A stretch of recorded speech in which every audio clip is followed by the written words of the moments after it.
Hi, a very good afternoon, everyone.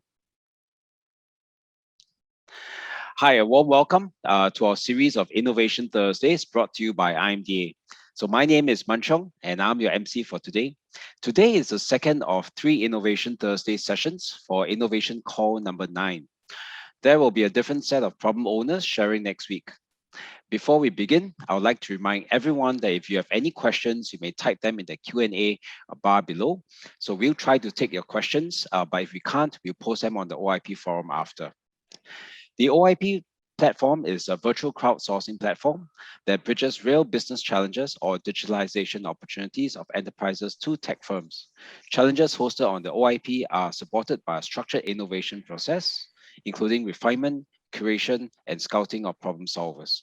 Problem owners gain access to a diverse pool of solvers, both locally and regionally, while tech firms receive capability support for evaluation and prototyping. The OIP was one of three platforms highlighted by our Deputy Prime Minister Heng Swee Keat at his recent budget speech to boost innovation and transformation. Very soon, we'll be launching new features such as search engine to facilitate innovation discovery, a digital bench to accelerate rapid prototyping. Today, we are honored to have with us six problem owners, namely Conut Inc., Ministry of Law, XNote Intel, XNote Shanghai Juke Biotech Park, National Parks Board, and lastly, Sentosa Development Corporation. So on behalf of IMDA, we thank you for your support and being committed to innovation and being trailblazers in your industry. So together, let's appreciate that these companies are stepping forward to take the lead in innovation and giving us the opportunity to solve problems with them. The open innovation platform also wouldn't be possible without you as the solvers and innovators. Do take this opportunity to get to know the companies and their challenges and ask them questions on this platform and utilize the OIP to work on the challenges together. So a gentle reminder, any questions that you have, please type them in the Q&A box below or on our OIP forum. So we sincerely appreciate you taking the time to join us today, and we look forward to a fruitful session. So before we begin, let's view a short video on the OIP. The economy of the future is digital and innovation will be a key driver. So how do we accelerate the pace of innovation and digitalization to give our enterprises a competitive edge? The Open Innovation Platform, or OIP, is an initiative by the IMDA. It is a virtual platform that connects and matches challenges of problem owners such as SMEs, large enterprises and government agencies to a pool of problem solvers with different expertise. This is Sarah. She is the Chief Innovation Officer of Company A. She would like to find innovative digital solutions to address her company's business challenge. She discusses her challenge with an IMDA officer and explains what she's looking for. IMDA then helps to launch Sarah's challenge through the OIP, allowing her to access a diverse pool of ideas and technology expertise immediately. Problem solvers around the world can see Sarah's challenge on the OIP, and those with the right capabilities for Sarah's challenge apply through the portal. Sarah and IMDA jointly evaluate, shortlist, and select the best solution from Company Y. Eric is the founder of Company Y. He works with Sarah to turn his idea into a working prototype that is demonstrated and tested in Sarah's facility. Sarah is happy with the successful prototype and awards Eric with prize monies. Sarah and Eric partnered to commercialize the solution and roll it out across Southeast Asia. Sarah increases the productivity of a company's operations, while Eric scales up his product successfully with this new customer reference. With the Open Innovation Platform, we have an innovation ecosystem that is always open for all enterprises, large and small. Join us on the Open Innovation Platform.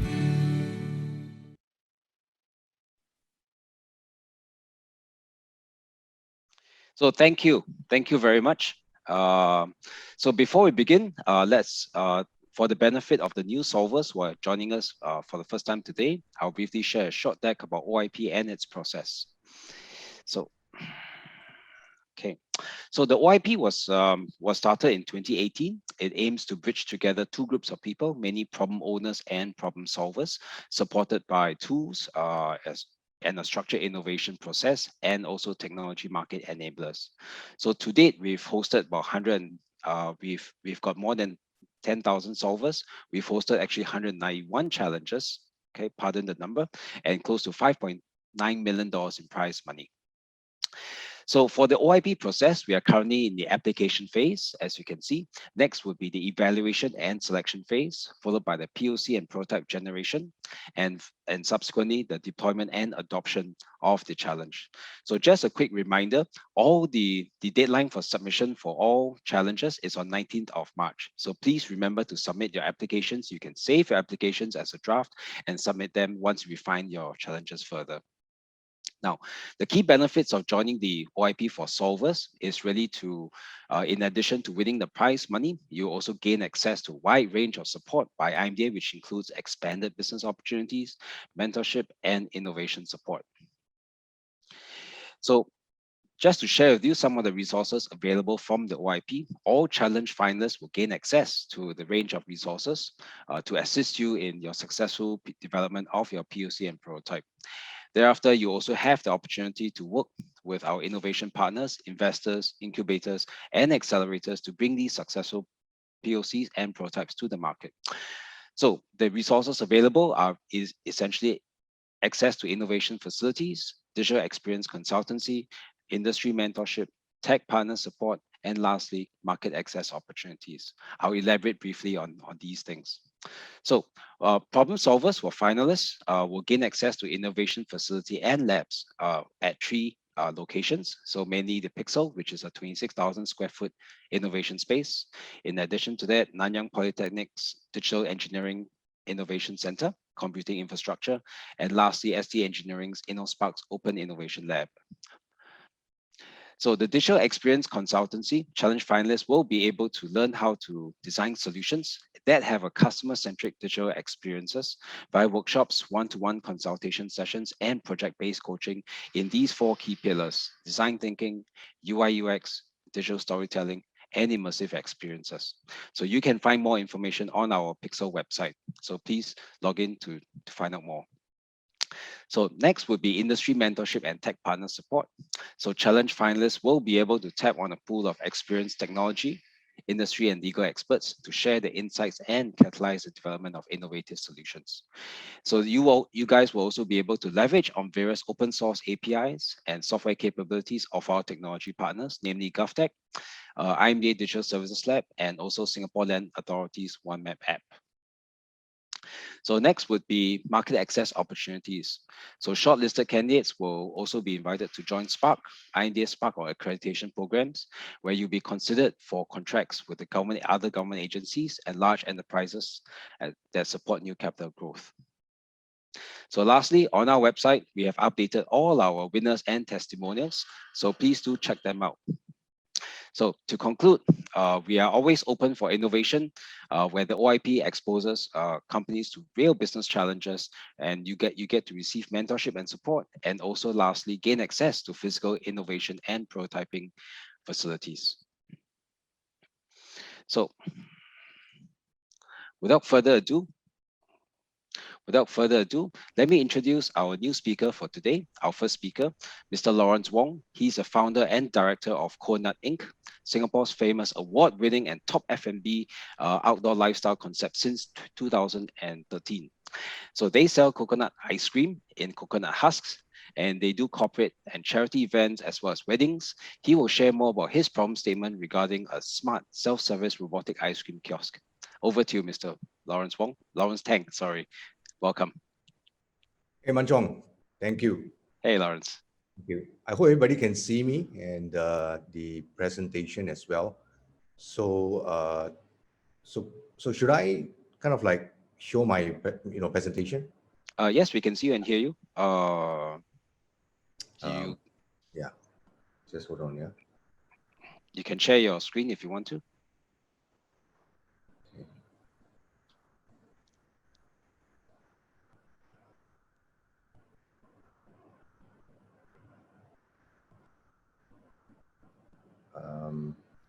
The Heights team, do you have his presentation ready? If you have, you can just share it.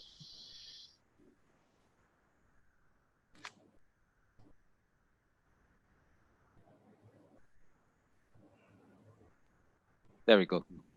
Okay. Yep. So Lawrence, you just say next, and then we'll move on to the next slide for you. Okay, sure. Okay then, thank you everybody for joining me as well for my presentation. And first of all, thank you, IMDA for the support, and thank you for the rest of the participants, joining me and for the interest on our technology. Next slide, please.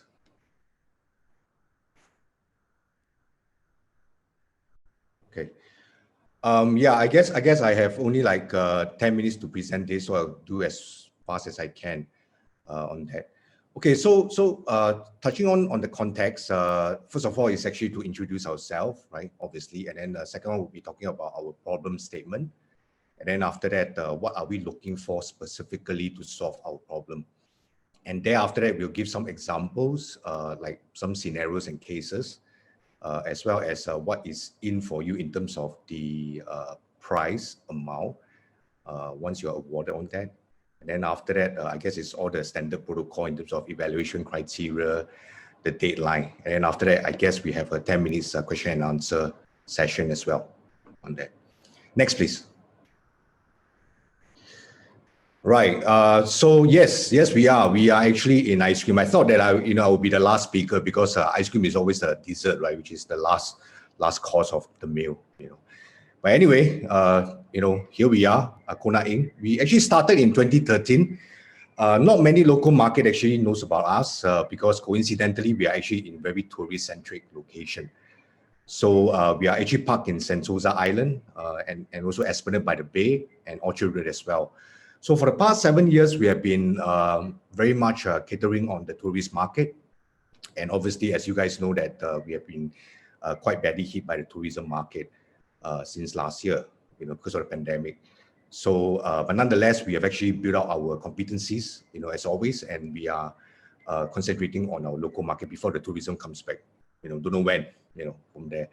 But notwithstanding that, since 2018, we have actually implemented our first in the world, robotic shelf-serve machine. Is something that we have spent a lot of time and effort, and with the help of Nanyang Polytechnic, under the robotic and automation department, they've actually helped us in terms of finally coming out with a technology and that robotic arm that can actually hold the coconut husk. Because as you know that coconut husk is something that actually grown in different sizes. And we also managed to patent it as well internationally. And so we, and now that we are talking about this technology, specifically in terms of enhancing our technology, that's where we are here to present to you what are the problems that we have. Not really problems, I would say that we already have an existing machine here. It's just that, of course, change is always constant. And so just like technology very much. So with that technology that we need in terms of, customer experience, the basic infrastructure and the basic, competencies of the machine itself, we are looking into enhancing, in terms of technology on that. Next, please. So yeah, so to dive into the specific problem statement that we have, is that, yeah, again, I mean, I think nowadays consumers are very, we are becoming more and more lazy species in the world, and convenience are so important now, to the consumers. And so that customer experience, in terms of that holistic customer experience, is imperative. And so it's not just another robotic machine that serves our concept, but also in terms of how they experience it from head to tail, in terms of how the machine function, in terms of how they cater to their specific needs, that correlates to their demographics groups as well, right, on that. And so with that, I would say that to achieve the outcome, we will need to have stronger customer understanding and insights. Secondly, more targeted and integrated marketing engagement, as well as automated inventory and hardware management, which is more of the back end, infrastructure that we need to enhance in terms of operation as well. So by utilizing this type of demographic information to cater to different segments and collecting the right data, from there, That's where we are able to go back to our war room again and to come up with the right business strategy, on that and towards whatever ever changing, requirements that we need, along the way. So next slide, please. Yeah. So this is actually a picture that how our machine actually function. This is actually a static kind of picture, but you can actually go to our website. There's a category called the technology, and that's where we have this video that actually shows how our machine actually function from head to tail from there. Yep. Next, please. So the problem statement now is, the ultimate summary question is that how might we improve the self-service robotic kiosk to enhance customer experience and optimize sales through data analytics to support global deployment. Just to give you a heads up, myself, I came from a banking and finance background, neither into F&B before, neither into marketing before. So for the past 8 years has been a very steep learning curve. I'm still learning every day. And so in terms of, customer experience, marketing, sales, and technology in terms of garnering data and whatsoever, is something that I would like to find good vendors out there, partnership out there, to make it even better success from there. Next, please.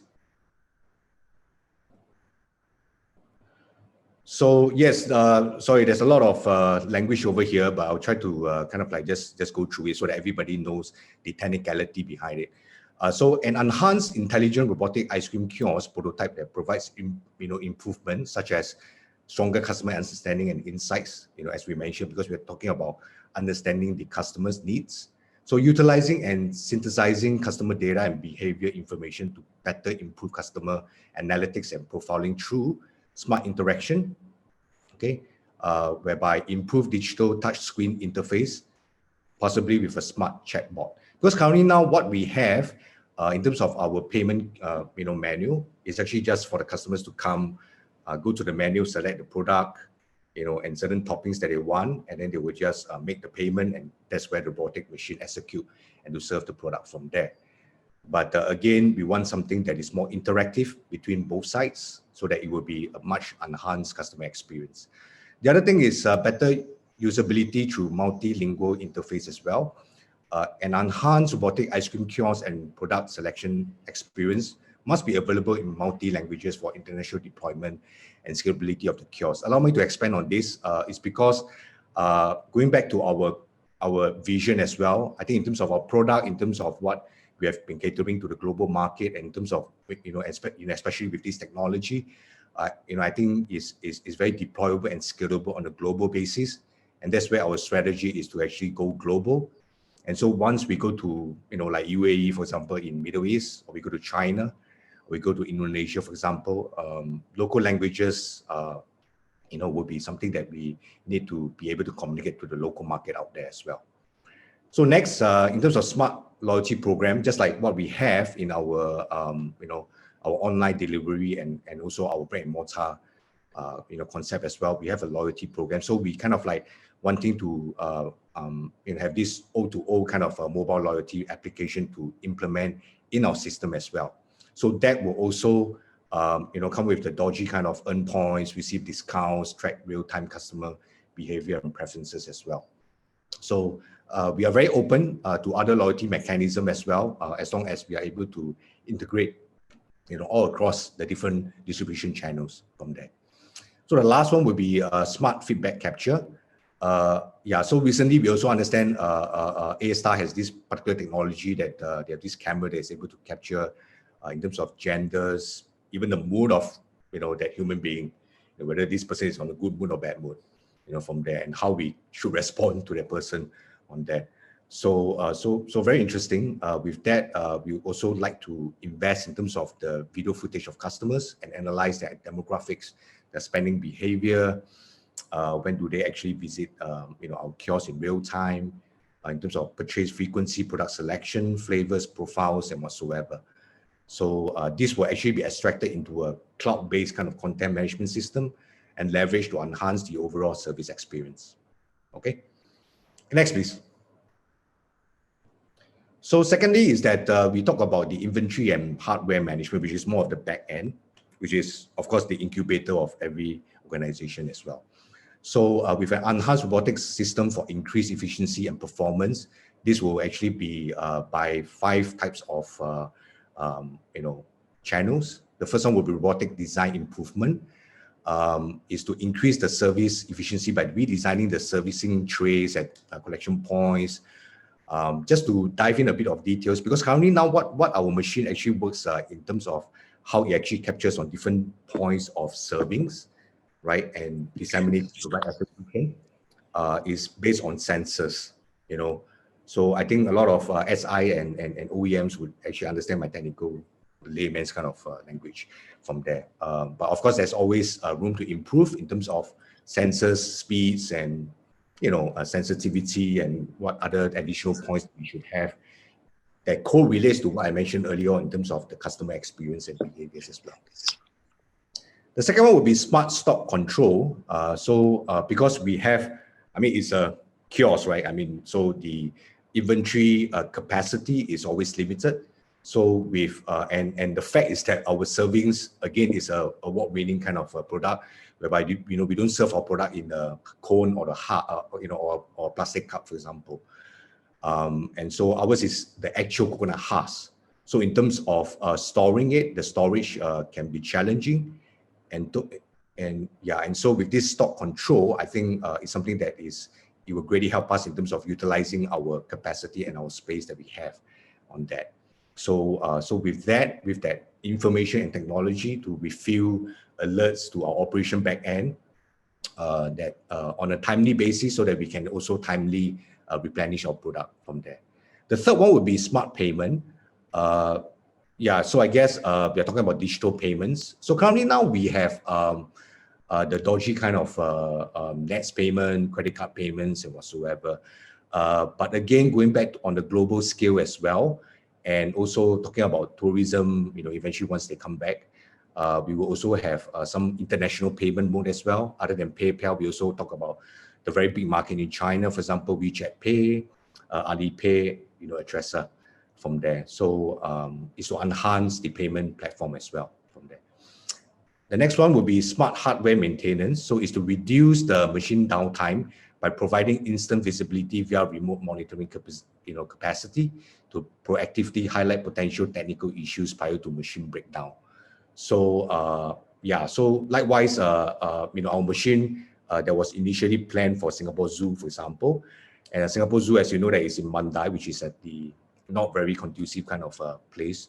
So whenever there's a breakdown, for example, we have to actively go over there and to rectify any technical issues from there. And lastly is that the cloud-based content management system, this will actually help us to effectively operate and conveniently store from inventory to maintenance alert to shopping patterns and sales data in terms of safeguarding our information as well as data-backed decision making as well from there. Next, please.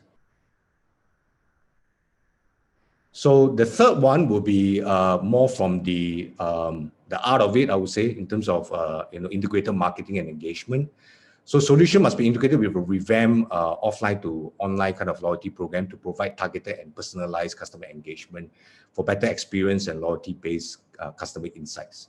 So we have like personalized recommendation, like track customers' data in order to create the accurate customer profiles, the product offerings for different customers. And also because our product is specifically targeting also to the health conscious customers as well. And a lot of our spokesperson, for example, they are in the F45 arena.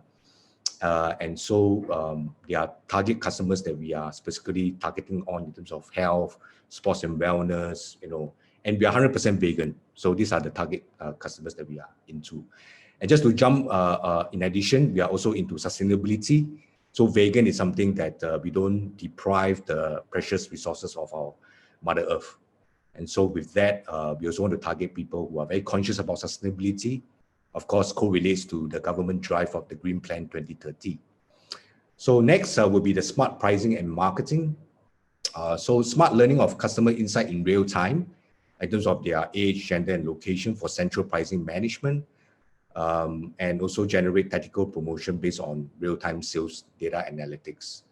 Like for example, if they buy 1 cup via the kiosk, they can get the second free cup via our brick and mortar shop from there. And lastly, smart sustainability tracker. It will actually help to track and promote eco-friendly, like I mentioned earlier on, in terms of behaviors of customers. Like for example, we incentivize customers for recycling of coconut husks at selected recycling points. So just to interject again, we have our own ecosystem, which is copyright globally as well. And so we have this program that teaches people on how to recycle the husks, other than our fair trade program as well. And so these are the efforts that we have within our ecosystem from there. So ideally, this solution will provide flexibility for future technologies as well to plug into the system to build out additional services and functionalities, such as through API and SDK integration from there. So again, technology is always changing, and so we wanted something that that is flexible and is always room for improvement and integration from there. Okay, next, please. So some examples, like for example, you have a hot Roxy who is a regular gym goer, and she needs some, something refreshing after a gym workout. So she, come and visit our kiosk, our robotic kiosk, and she select the products under a post-workout filter. So that particular option in terms of post-workout filter will be able to display products that help her to recharge after a workout. So as you know, that coconut water and coconut product related are always very health beneficial from there. And so from there, she can clearly see the product description, the ingredients, which are very transparent in terms of our nutrition facts as well, and also our health benefits of each product under this category. So once she produces, she makes her purchase, the entire robotic serving experience will take less than 2 minutes. Currently now we are operating like 1.5 minutes. People will actually have this feedback and say that, hey, it could actually take a long time for a product. But the thing is, just like if you were to slide on the, on the right side of the slides, we have this best value for money, which is part of our core values in Coconut Inc. And that is when we serve our ice cream, it's not just the ice cream, we actually give a free coconut water as well. So so it's a lot of things, it's a lot of values, it's a lot of nutrition and health as well. And so and the whole experience itself, when people see from the exhibit screen and the actual robotic servings, is something, a whole brand new kind of experience serving it. And it's not just serving in a cup or a cone again. And so from there, the customers typically will still earn the customer loyalty program, as I mentioned earlier on, to earn discounts and points for the next purchase from there. And second one would be through this improved customer data capturing and analytics and profiling from the enhanced machine that we have, together with the cloud-based kind of content system, it will be able to generate real-time O2O tactical promotions based on unique geographic location and the crowds and the customer's preference. For example, based on Roxy's profile, the system identifies her frequenting the East region, for example, because of course our machine will be parked in East region. Just like currently now we are talking to Downtown East, just beside Wild Wild Wet. So there are opportunity that we are able to deploy our machine there as well, which there's a F45 studio sensor there as well.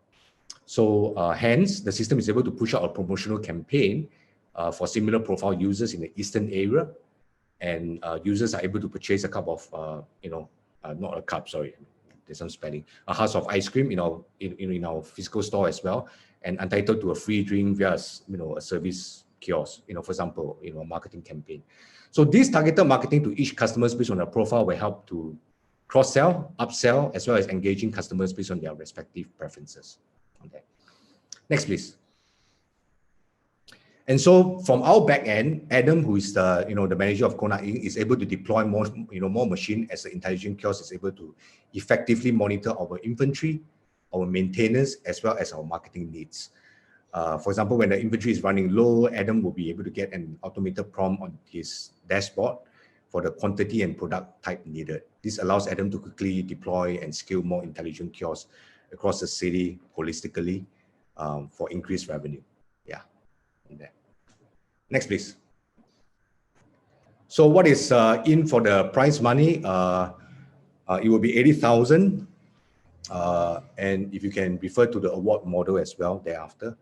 And you will be able to access, thanks to IMDA support again, in terms of accessing to their technology resources and facility for prototyping, and also access to expertise related to the project and test resources, and of course be a co-developer or supplier for Konat Inc. to commercialize the solutions.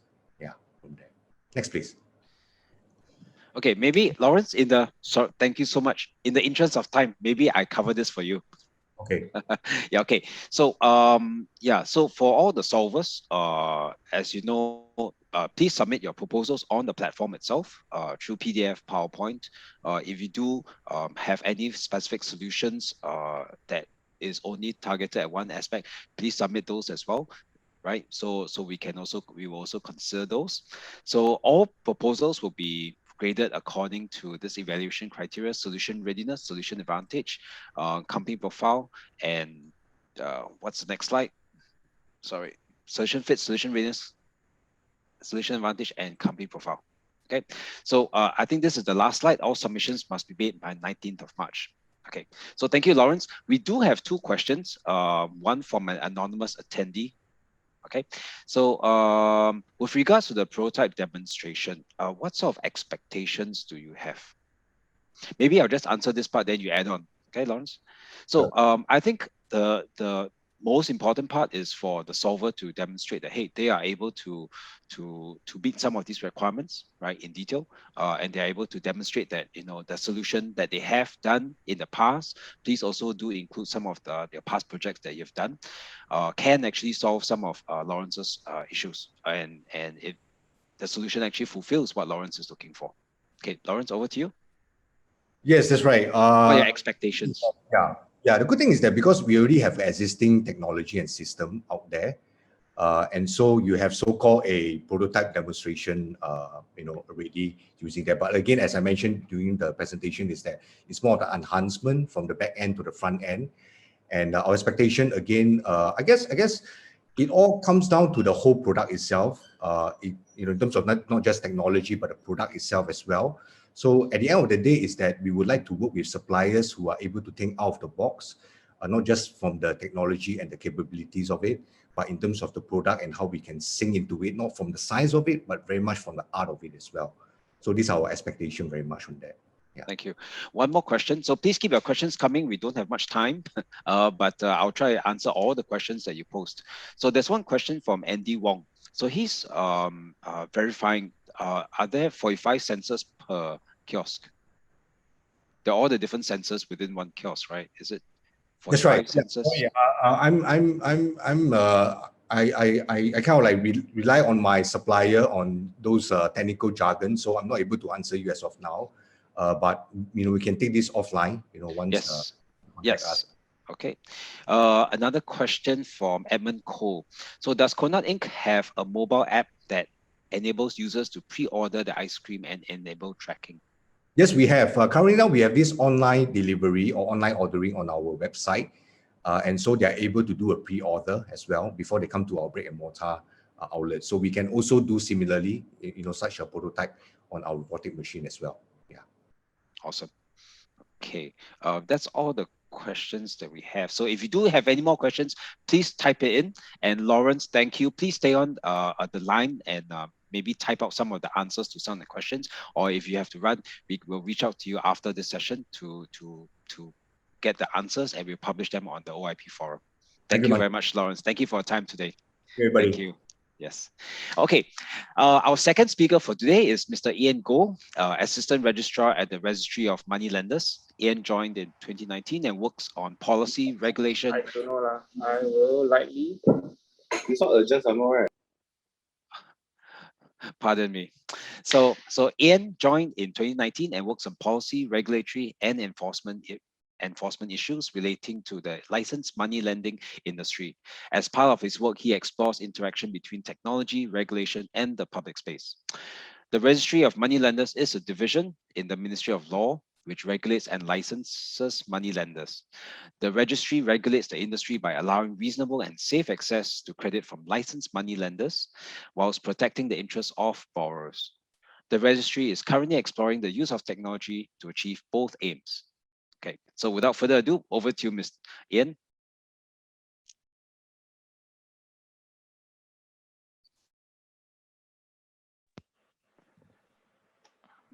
Hi, Ian. Yes, we can see. Hi, are you able to see my screen? Yes, we are. Okay, great. Audio is good Thanks, too.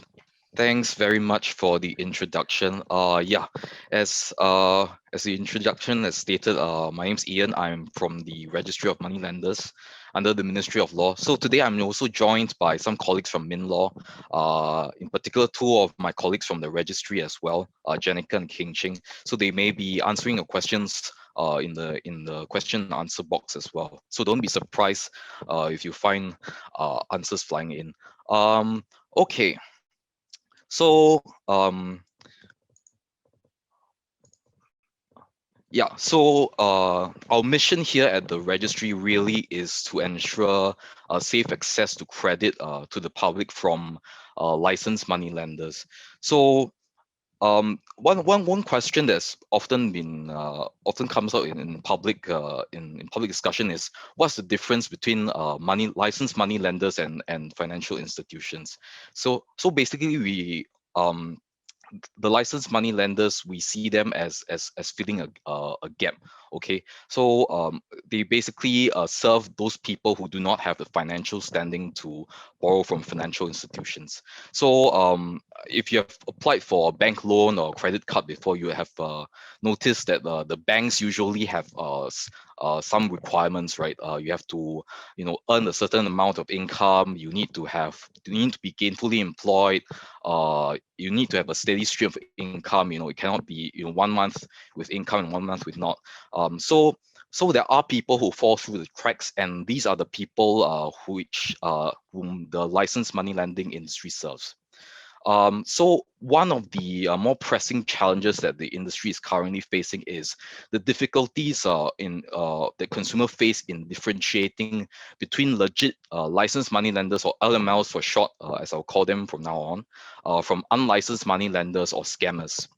So I believe most of us have this experience, right, of receiving random text messages from unknown numbers, or calls from unknown persons, right, telling you, hey, you can take a loan with me with low interest. We are able to process your loan application very quickly. So as a public service announcement, I would just like to remind everyone to not engage with these individuals, with these parties, because they are likely to be unlicensed money lenders or scammers.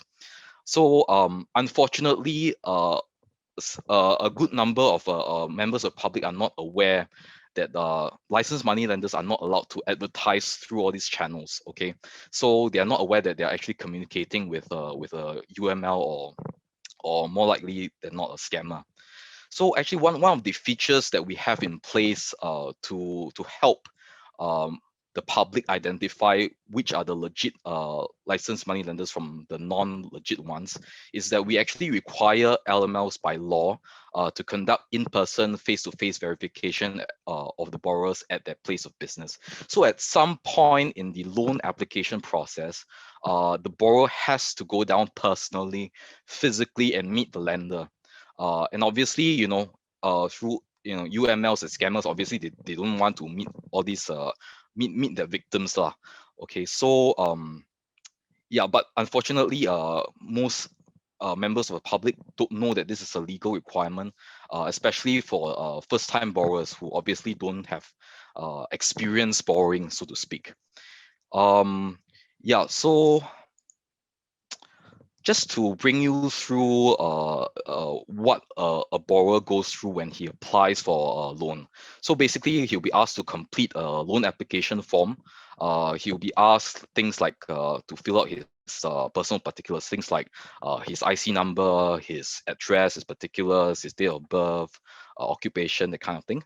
And also income information, how much do I earn annually or monthly? And he'll be also asked to submit supporting documents to support his application. Things like copies of his IC or his CPF statements and pay slips to show that he's actually earning X amount of income. And also the LML also in the loan application stage, they will ask the consent from borrowers to obtain his credit report from the money lender's credit bureau. So what So this Moneylenders Credit Bureau is also regulated by the registry. Basically, it's a credit report that shows all the existing active loans that that this particular borrower has from all licensed moneylenders in Singapore at that point of time when they apply for the loan. From what I understand, the industry mostly does these two steps manually. That means the borrower has to go down physically to do the submission of this information and documents.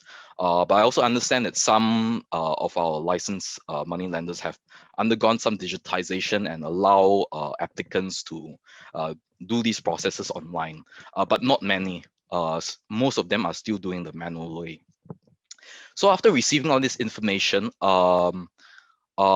what the LML would do is to do a creditworthiness assessment. So he would, based on the information, he would decide whether to grant a loan, and if so, if they are willing to grant a loan, how much. And then once that's been settled, the LML will inform the borrower to come down to their brick and mortar shop, their place of business, to again do the face-to-face verification. There is also a secondary objective here, which is that the LML will take this opportunity to explain to the borrower in a manner in which he understands the terms and conditions of the loans, so that he understands the liabilities that he's undertaking. For instance, how much interest is he paying? When's the payment monthly installment due? How much does he have to pay at each installment? So these are the things that the LMLs are required to do, and they must be clear of all these terms and conditions when they explain it to the borrower. So coming back to the UMLs and scammers, what they've done is, what we've seen that they have done is to hijack this process, basically imitating the loan application process, asking their victims to send in submit information and documents, and then they'll contact the victim and tell them, okay, we've decided to grant you the loan, but they won't present a formal contract or any documentation of the loan.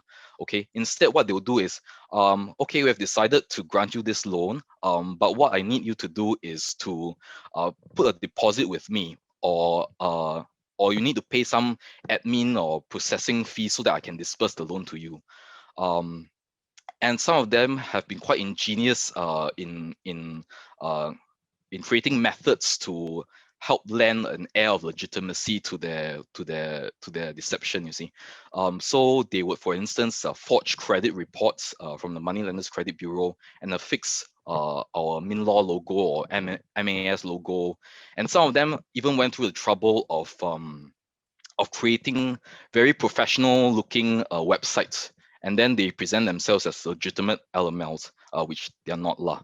Yeah. So so as you can see, it can be quite difficult and daunting for members of the public who are not experienced in taking loans to really differentiate who are the legit LMLs from the UMLs or scammers.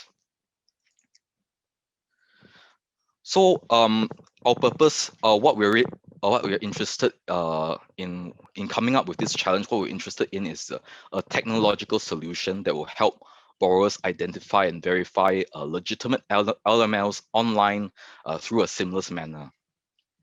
The other thing that we are looking at is how can we digitize this process of obtaining loans from LMLs in a secure and safe way without the in-person face-to-face verification. So aside from the challenge of helping to identify legit LMLs, there's also a pressure from the industry to digitize the processes. So as you know, a lot of businesses in Singapore have gone through digitization, especially during the COVID period, where face-to-face is prohibited or otherwise discouraged. So we want to come up with a safe way for borrowers to do this, okay, to obtain loan without having to go in person. But our position has always been that borrowers should borrow prudently and wisely, which means that the solutions should not encourage any excessive borrowing that would lead to over indebtedness, and then financial distress. Okay, so this is our problem statement. How can we allow digital transformation of the licensed money lending sector whilst ensuring sufficient safeguards to protect persons from being exploited by criminals and unlicensed money lenders and scammers? So basically, what we're looking at in terms of solution, I group them into three aspects. First is the educational aspect. You should be proposing a method to funnel consumers to use this particular solution, but at the same time, your solution should distinguish itself from what the methods that the UMLs or scammers will use to so-called to carry out their operations. So there's a need for you to emphasize that this solution is the only legitimate way that borrowers can obtain a loan from a licensed money lender. Okay, it should be distinctive enough that it enables the public to identify that this is the legit way of obtaining a loan.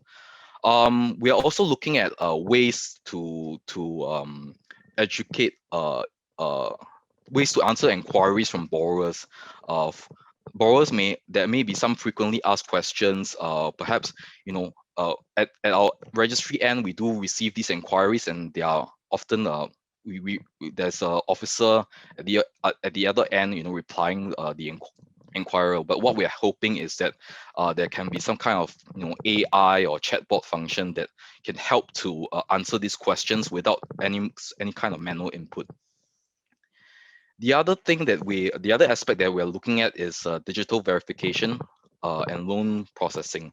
So it should help borrowers to verify the legitimacy of LMLs using the registry's data, and also allow on the LML end to help verify the borrower's identity through recognized government services like MyInfo, and allow the borrowers to grant LMLs access to their personal information. So we know that a lot of banks have done this through MyInfo. They are able to access, with permission from the borrowers, the personal information of borrowers, and they are able to do their creditworthiness checks in that way.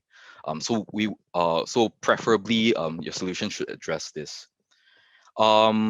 And also, it should help borrowers understand the terms and conditions. As I said, one of the objectives of this face-to-face meeting is to help the borrower understand his responsibilities and his obligations. So so the question is, if this is done through online, interfacing with a machine and a computer, how can we ensure that people actually understand their liabilities and what they've signed up for?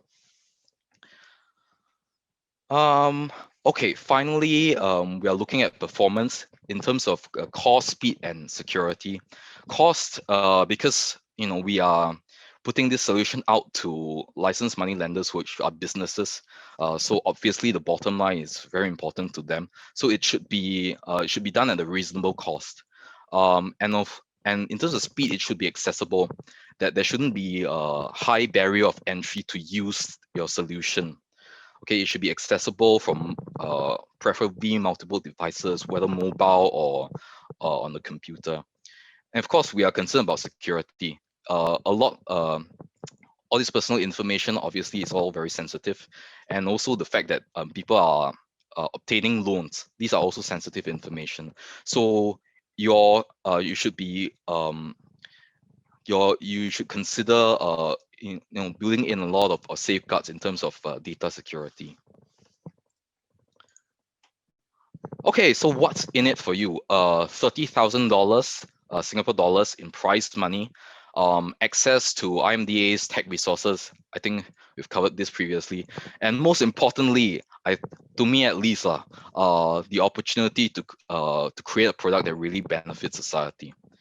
And then the criteria, I think we've gone through this also in the previous presentation. So I shall leave the time to Q&A. So if any questions please post them and we will try to address them. Thank you, Ian. Thank you so much. So the floor is open. Yes. If you have any questions, you can just click the Q&A button below and just type it in, and then we'll try our best to answer all the questions. So you don't have to actually wait for the presentation to be over. Just please feel free to just type your questions as when you have them. So let's see. Okay, there is one question from Nick Lee. Is there a standard process for KYC for the licensed money lenders? Know your customer. Hi, this is Jenica here. You can hear me, right? Yes, we can. Okay, great. Hi, Yeah. Jenica. Okay. So hi. So KYC, there is somewhat a standard process in which you check for certain like Ian mentioned, money lenders, credit bureaus, credit report, etc. They are actually a bit different from the banks, but there are also similarities because the customer may, under certain circumstances, need to check for whether the individual is a PEP, etc. So there is still a standard process, but I think if you need the details, we can do that like subsequently when there is the actual prototype and etc.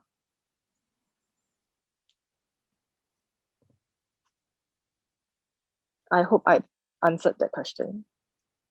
Yes.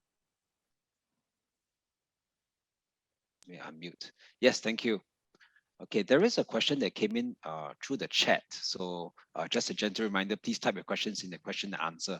So this question is from Rolling. What are the information that should we provide in the submission for your consideration? So maybe I'll answer this. So the details of the challenge brief are actually in published on the OIP. So including everything that Ian has explained today, what they're looking for, what the specific problem statement is, what the context of that problem is. So submit either in PowerPoint, PDF, your proposal or projects that you've done that are similar to this sort of solutions that they're looking for. Okay. I hope that answers your question, Rolling. Okay, any other questions? We'll just give it the last 30 seconds. Yes, there is one from Kam Wei. So to all the panelists, you can also see the questions by clicking on the Q&A. So maybe I'll just read out to you guys. Should digitalizing educational platforms be considered as part of the concept of the solution? Hi, thanks. To clarify, we are not exactly looking for educational platform. I mean, education is one of our criteria, but more of like how the solution can help us educate the public that look, if you want to take a loan from licensed money lender, this is the only way, and the rest are possibly fake and illegal, etc. So that part of education is not really like a education tool on the platform. Yeah. I think also it's to address any inquiries from members of public, because some at the registry ends occasionally we have questions. Hey, is this money lender license, or is this is X money lender license, is Y money lender legitimate? So these are questions that constantly crop up. So hopefully, as I said, what we hope to have is some kind of chatbot function that will address all this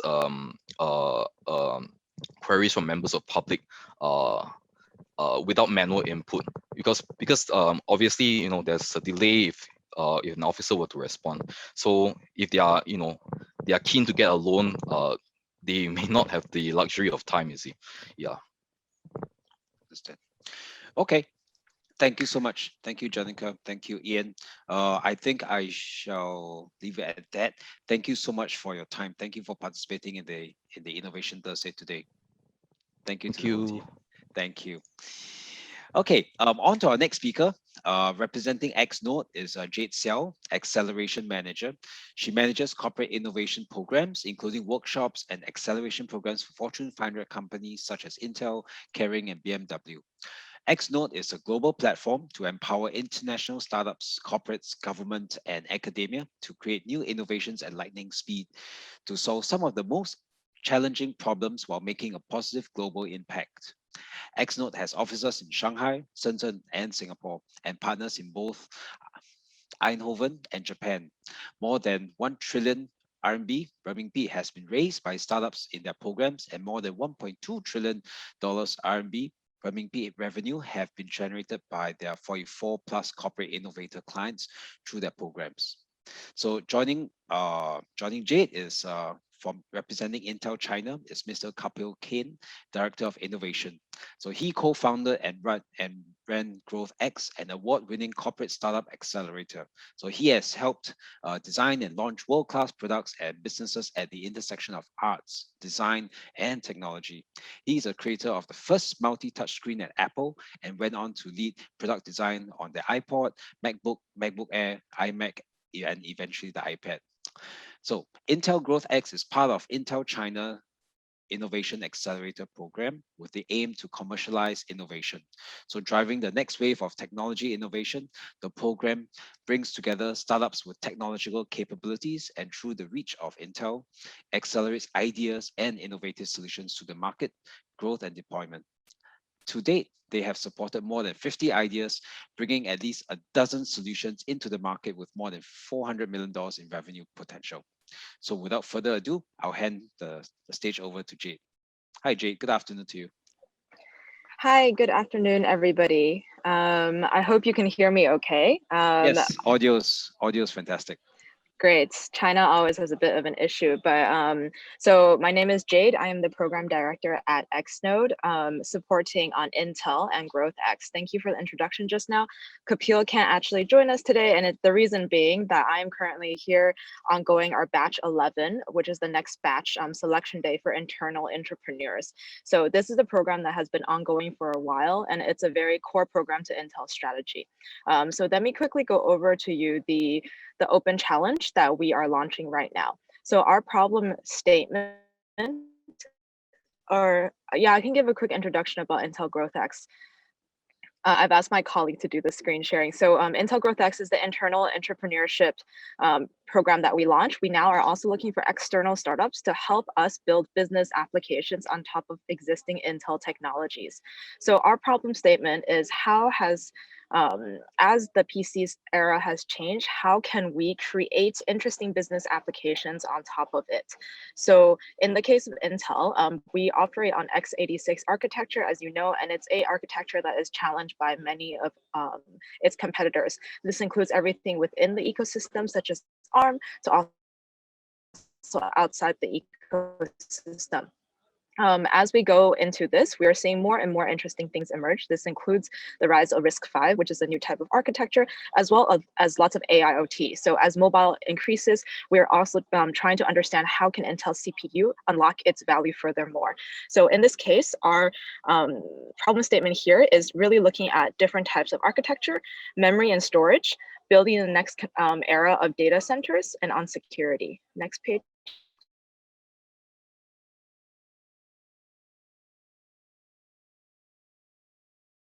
Please. And the startups that are really going to be joining us will be based on different types of our Intel technologies. This includes everything from AI vision, such as through our OpenVINO system, to FPGAs, to accelerate the rise of AI, especially in different use cases. For us, we're looking especially at education. We think that is an area that has a huge potential to be unlocked within China as well as global. We're also looking at safety and mobility. As you may know, Intel acquired Mobileye, which is a Israeli company. And Mobileye is a company in which it's helping us look into autonomous driving. So what we're trying to do is unlock the power of autonomous driving, as well as how CPUs and GPUs can really accelerate our us going into that type of L4, L5 area. Next page, please. Next page, please. Okay, so I've already touched on this a little bit before. We're looking for really distinct use cases of startups. So we think semiconductor startups, there's many different types, but we would like you to be already in the scale up stage. So you can clearly articulate how your company's application is being applied in the proposed area and your market potential. Although we understand that a lot of the different use cases may be long tail market potential, we still want you to be able to articulate the business value. China is a very big market and Intel is still focused on PC applications. However, we do want to challenge our different business units to look beyond that. Lastly, for the data-centric capability, we want to be able to also understand data centers very well. In our previous batch, we had a super interesting startup working on cooling solution. So instead of a typical cooling solution, which is air cooling, for example, what they can do is actually send, using their technology, it's a retrofit, be able to cool data centers for high performance computing. So these type of solutions is also very helpful to us as we go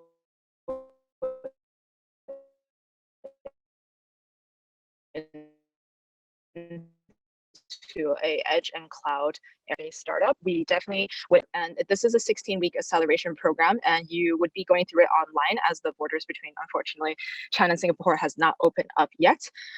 While you may have one technical founder, we also have a high degree of business focus, so understanding financial forecasting and modeling. So if you think you're a right fit for that, I would love to answer any questions you have regarding the same. Do we have any more slides? Okay, so what's in it for you? You would be able to be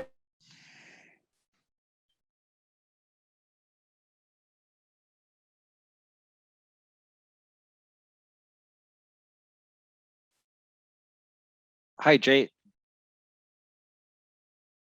I think we lost eligible you. to get the prize money for this pre-acceleration program. So for Sorry. Intel Accelerator, well, Sorry, Jade. I think we lost you for okay, just a. Yeah, you're. I guess you're right about the internet. It was a little bit patchy. Could you just start off about on this slide, what's in it for you, the $20,000 prize money? okay, so I'm clear now.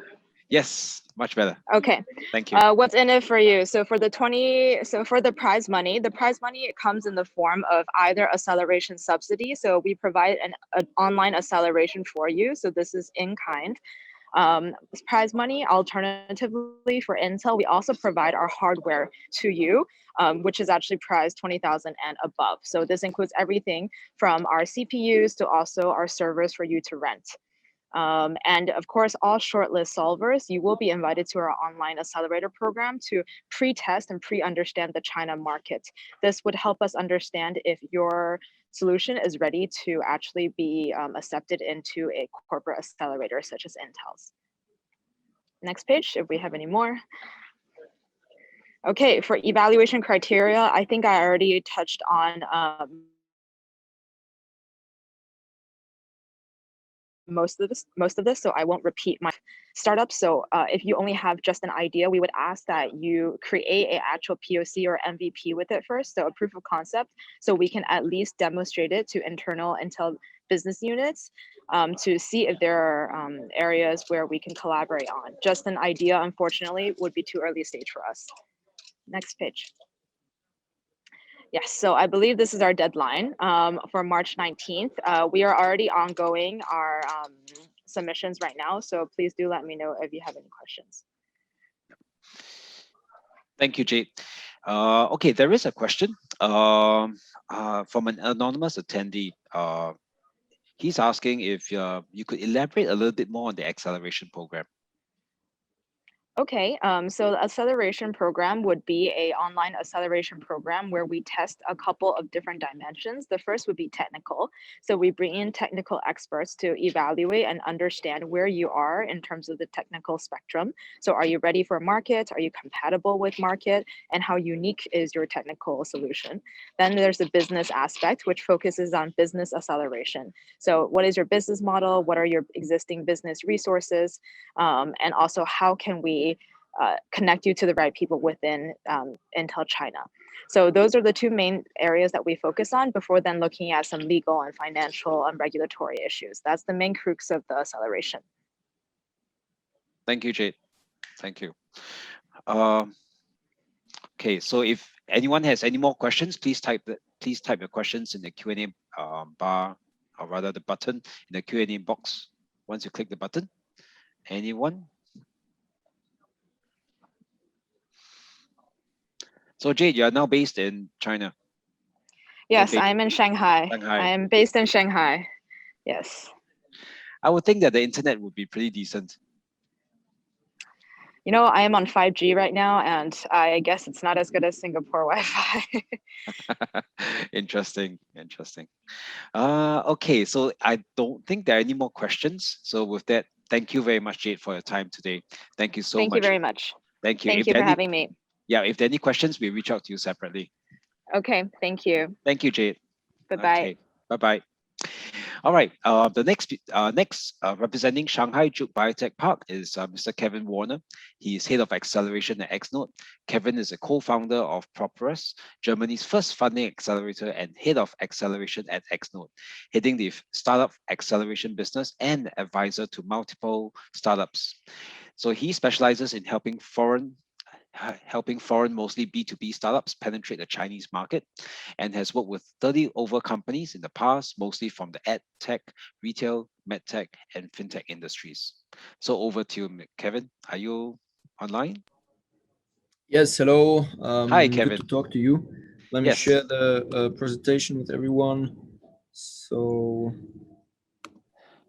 Awesome. Yes, we see it. Should be able to see it right now. Yep. Likewise for me, I hope my internet doesn't break. I'm also based in Shanghai, so Oh, okay. we'll try to do it without any interruptions. All right. So we're talking about Shanghai Juke Biotech Park. I want to give you a very short overview of the problem statement and what we're looking for, but then also what's in it for you and the detailed evaluation criteria. Shanghai Juke Biotech Park, very shortly, has been co-founded by Shanghai Xuhui Municipal Government and also the Shanghai Institute for Biological Sciences, and that was back in 2003. We have been working with Juke Biotech Park for quite a bit and consider them very close partners. And that's why together we are working on this particular problem statement, which is currently, as everyone knows, we are in a very special health crisis on a global scale.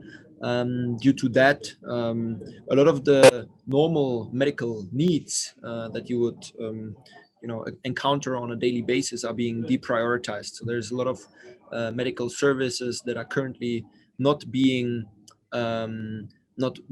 executed in the way as they should, simply because there's a lot of demand and very little supply. And it's difficult for hospitals, for patients, and for other stakeholders in the health industry to stretch themselves due to that high demand and this COVID situation that we're experiencing right now. So we have seen, obviously, over the past 18 months, big shift to online healthcare, to more traditional, more, as you would call them, medical tech solutions, such as telemedicine, the leveraging of digital platforms, and so on. But we think there's still much more potential on that side. And so what Juke will be looking for is technology-based solutions that support this move from traditional healthcare functions to online-driven medical tech supported systems and solutions. And all of those should obviously or can provide a variety of let's say, advantages over traditional solutions. Some of them might be higher customization. Some of them might be higher efficiency due to higher scalability, and so on. And so that should basically give you a pretty pretty good overview of what we're looking for. So in very short, how can we leverage on digital technologies to create digital healthcare applications that are scalable and personalized according to patients' needs, right? Those two things that I mentioned earlier, the scalability and the personalization aspects, are at the forefront of this problem and of this statement. Now, what are we looking for? Obviously, the solution should solve some real problems and should have some real world applications. Important for Juke that it integrates with the existing technologies that they are using. It's important that any existing technologies, for example, used in medical institutions, can work with that new solution. I think that's self-explanatory. Should have distinct use cases. So as we say here, should clearly address a certain target area, a certain target customer, with a very clear market potential and reach. And then lastly, and this one is maybe the less obvious one, a data-centric capability. So really a big focus on data, leveraging patients' data, to then make these solutions according to what we defined in the problem statement, personalization, make them even more personalized. So especially towards Series A companies that can commit 4 weeks for an acceleration program, we're calling all of you to apply to this challenge. I think it's very, there's obviously a very, very large variance of solutions that can be admitted here. It's not a very narrow problem statement. And so I think it's a great opportunity for a lot of medical tech startups in the Singaporean ecosystem. Now, if we talk about what's in it for you, then it's there's going to be prize money for the winners of the challenge of 20,000 Singapore dollars. We're going to obviously go through an acceleration program, right? So that is going to be 4 to 16 week accelerator. Unfortunately, still online, as the travel restrictions still don't allow us to move freely between Singapore and China, although there is a little bit of hope that this will be possible in the future. Access to real life on-site testing and prototyping, and then obviously have access to XNode's corporate network, and associate with some of these corporates, many of which are from the medical sector, like Merck, like Sanofi, and many others. The evaluation criteria that we're looking at. So in terms of solution fit, we're looking at how does the proposed solution address the problem effectively. In terms of solution readiness, do we think that this is actually going to work in the near future? So in other words, is there also evidence that this can scale in the near future? Solution advantages. Is it truly innovative, and is there some IP angle that we can play, some proprietary IP that we can protect and see as our core business value? And lastly, the company profile. Is there first signs of early traction in terms of revenues having been generated? And what is the background of the team members? So does your background fit the solution and might even create a competitive advantage for you as a team? Furthermore, deadline is 19th March 2021, 4 p.m. in the afternoon. And we might or might not extend the deadline for the submissions. For now, we're going to stick to 19th March, 4 p.m. If there's any questions, feel free to come forward. I think I can see them here in the chat, and would be happy to help you. Also, of course, feel free to reach out if you want to ask more questions.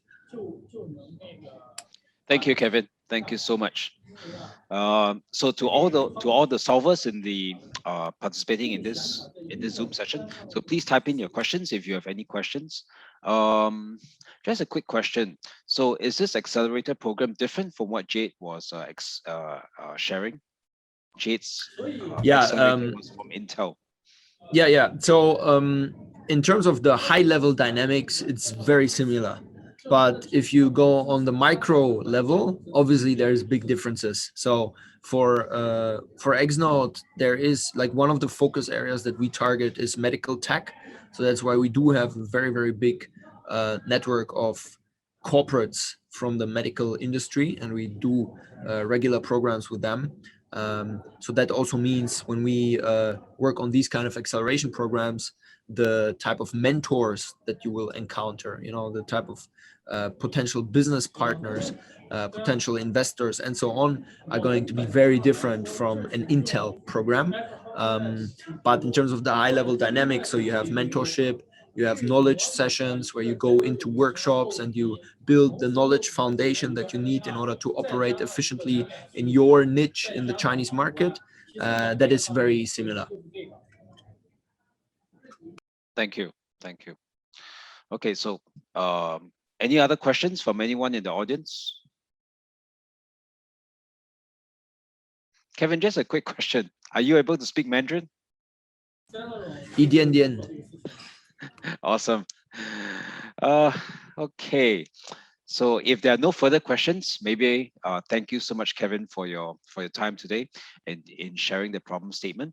And if do stay on. If there are any questions, you can type the answers online in the question and answer section. So thank you, Kevin. Thank you for your time.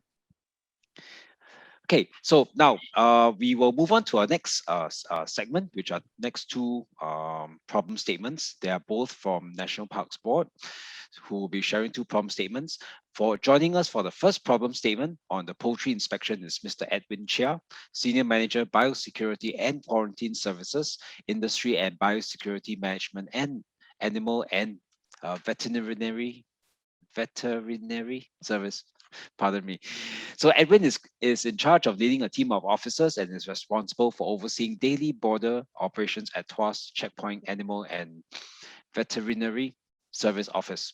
The team does daily inspections of imported livestock and live animals such as pets, ensuring that animals imported into Singapore are disease-free and can comply fully with import requirements. So the Animal and Veterinary Service is a cluster under the National Parks Board that safeguards the health and welfare of animals. Singapore remains free from animal diseases such as rabies and avian influenza through cross-border exchange and interdisciplinary cooperation. So they ensure that both animals and humans in our nation stay healthy and safe from threats. As the first responder for all animal-related feedback, AVS is the main touch point for animal-related issues, whether they occur in parks, nature reserves, or any other parts of our city. So a big welcome to Edwin. Hi, Edwin. Good afternoon. Hi, good afternoon. Yeah, thanks for the very good introduction. Yes, welcome. Firstly, before we start, we actually want to thank our IMDA colleagues for helping us with this. It's been quite a journey since last year, but we managed to get to this point, so I want to thank them. And we also want to thank Tina from Science and Technology Policy Plans Office for linking us up with IMDA for this open innovation platform. Yeah, so we'll just take you through this, our Tuas poultry inspection. It's just an outline of what we do and the challenges we face and what we are looking for in this challenge. Okay, so next slide, please. Yep, so as Mancho has introduced earlier, we conduct border inspection of live poultry for human consumption imported from Malaysia. We operate from Mondays to Saturdays from 4 a.m. to 12:30 p.m. And we all inspect consignments to ensure that they remain free from diseases and can comply with our veterinary import conditions. So this actually helps to defend the biosecurity in Singapore and prevents introduction of diseases such as bird flu and rabies into Singapore. Yeah. But today, for today's presentation, we'll mainly focus on inspection of live poultry into Singapore. Okay, next slide, please. Yeah, so for inspection of live poultry from Malaysia, these are the main diseases that we look out for and their clinical signs in animals. So it's quite a bit. I won't go through every single thing, but these are the ones that we are most concerned of. And there's quite a bit of things that we look at for each consignment. So the main thing that we look at in each consignment is mass death in the consignment, and also like any discharges from the eyes, the nose, and of the birds. Yeah, but mainly it's all the sudden death. So if there's issue with any consignment, there actually be a lot of dead birds in the consignment. So our officers are trained, and also through daily operations, we get more familiar with looking out for all these clinical signs during the inspections. Yeah, it's quite a bit to see, and also considering the lighting of during the inspection, it's quite challenging to see to look at the consignment and look at the birds when they come in. Yeah, so later I have some photos to illustrate like how like what are the challenges that we face also. Okay, next please. Yeah, so this is an overview of how we inspect of the inspection that's done daily. So this is our Bay A4 at Tuas checkpoint. So our officer is actually the one in the coverall and the hairnet. He's actually looking at the poultry that comes in. So the trucks will come in from Malaysia, clear customs.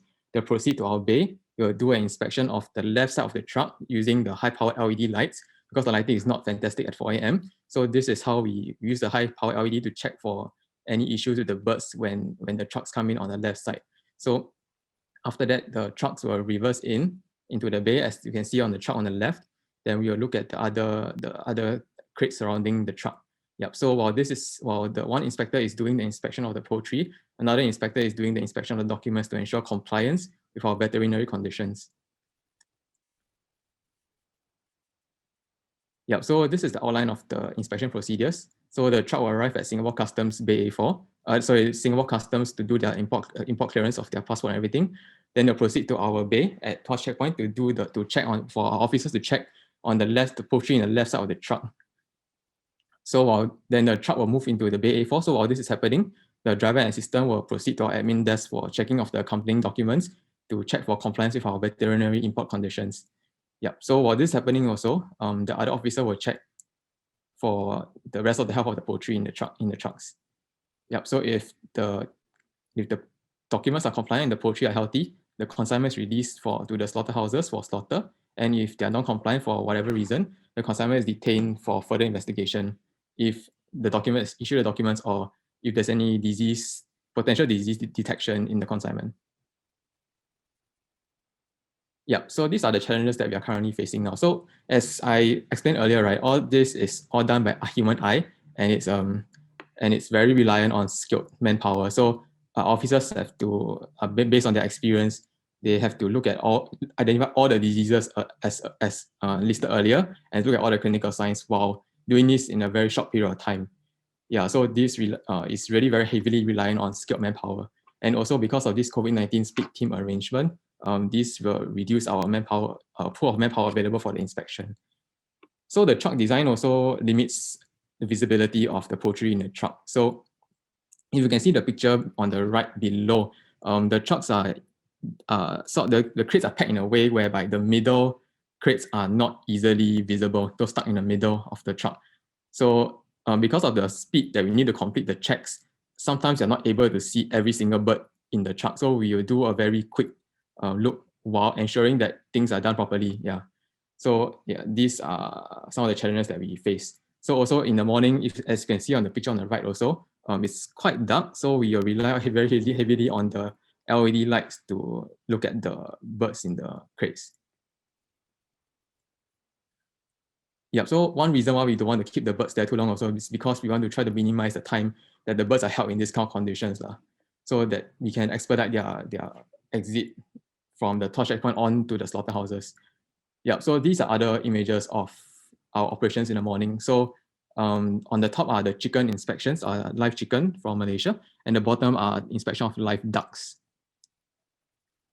Yeah, so the chickens are actually very challenging. So if you see the picture, sorry, can go back one slide. Yeah, so if you see, it's really not easy to see, and it takes a while to get officers trained up to be able to effectively detect any issue with the birds in the consignments. Yeah. Okay, next slide, please. Okay, so this leads us to our problem statement. So how can we automatically sense the health of poultry in the trucks at a border checkpoint so that we can effectively managed biosecurity risk and introduction of avian influenza and detection and introduction of avian influenza.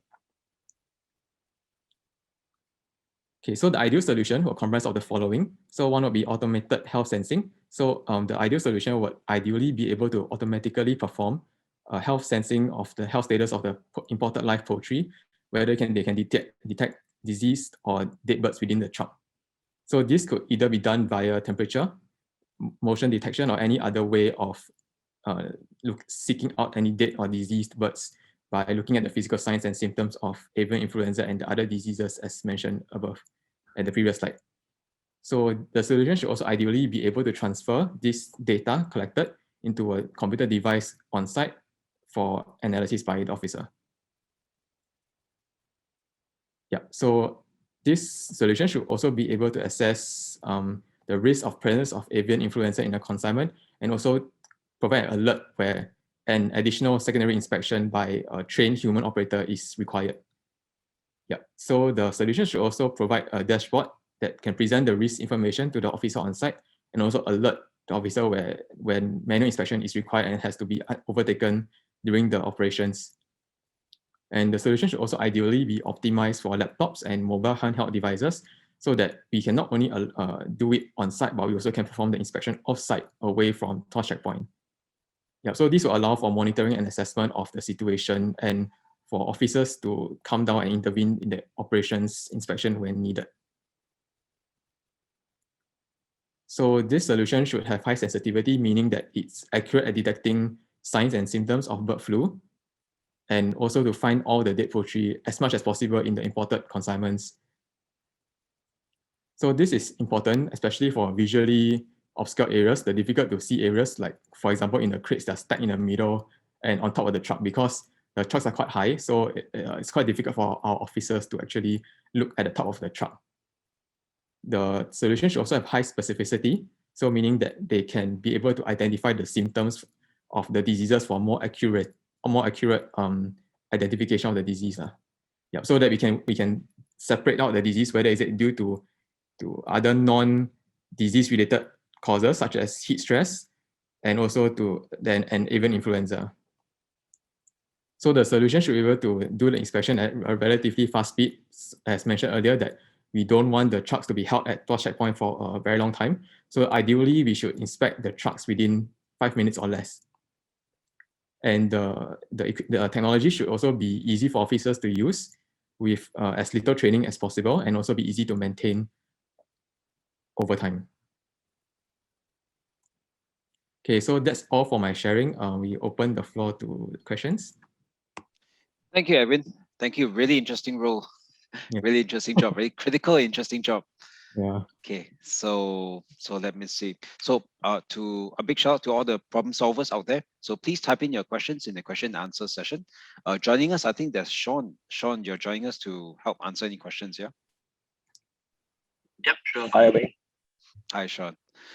Okay. While waiting for some questions, would you like to just elaborate on any particular solutions that you've looked at in the past, or elaborate a little bit on some of the requirements that you're looking for? Yeah, so some past solutions that we've actually explored before was the use of infrared sensors. However, these infrared sensors were not very useful because the trucks are all very heated up. So you put a lot of birds and in one enclosed area, and with the truck engine running, the whole truck just appears as Hot. one signature. Yeah. So you can't really see each individual bird in the truck also. Yeah. So that's one of the things that we've done before to try. Yeah, and we also tried CCTVs before. CCTVs are not really useful because of the angles that they were placed at, and also the way that the birds are created. Also, we can't really see anything using CCTVs as well. Thank you. Thank you. So there is a question from Edmund Cole. So apart from looking for dead birds, what other signs are you looking for? Can they all be visually observed? Yes. So all these signs are actually very can be seen in the bird. So you look out for discharges in the eyes and the nose. So and also like for Newcastle disease, the bird's necks will be twisted. Yeah. Interesting. Interesting. Okay. So there is a question from, I don't know how to pronounce his name. Please forgive me if I pronounce your name wrongly. Feren Zabo. Okay. What would be the legal responsibility levels of the solutions? Would it just be an initial quick check for risk assessment, or you need 100% bulletproof solution? I think there is no 100% bulletproof solution. Over to you. You can Well, see this- the questions, yeah, by clicking on the Q&A. Well, this is a very difficult question to answer. As much as we want to see be as accurate as possible in detecting all this. Yeah, because if it's bird flu, I think it's a very serious disease. It's zoonotic.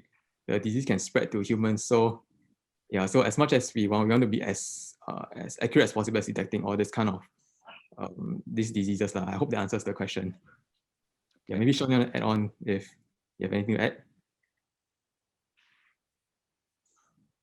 No, I think Erin explained it quite well. So as much as possible, even though we look at a technological solution, if you talk about human detection, there's also a margin for error. So 100% bulletproof solution is definitely, I would say, not very feasible. But as best as possible, let's try to get a very accurate solution that is able to help us at least go through and detect the major signs. For example, if the poultry or the animals are not moving, those are signs of death. If the animal is weeping, its arms or its face, then people should be able to see it from this. Okay, I think your connection is a little bit patchy, Sean, but it's okay. I think we caught most of it. Thank you for clarifying. Your name is Frank. Okay, so he has a follow-up question. So he's asking if can the solution be something that is on the truck during the upload of the chickens? Is that something you're looking at? Oh, and that's also a very tricky question to answer. Well, the questions are all challenging. On the truck, so it's a bit tricky also because the trucks don't belong. They're not Singapore registered trucks, right? So they're all Malaysian registered trucks, and they all belong to different importers. Yeah. So if there's anything to do with things that has to be mounted on the trucks, it's not too feasible. It's not really us that can do anything about it. It's more of the importers that have to do something about it. Yeah. I see. Okay. Thank you, Frank, for the question. So there's another question. May I know what is the current practice failure rate? So what do you mean by practice failure rate? Yeah, Kelvin, I'm not too sure. Kelvin, if you could just type in another question to just clarify your question a little bit about what you mean by practice failure rate. Okay.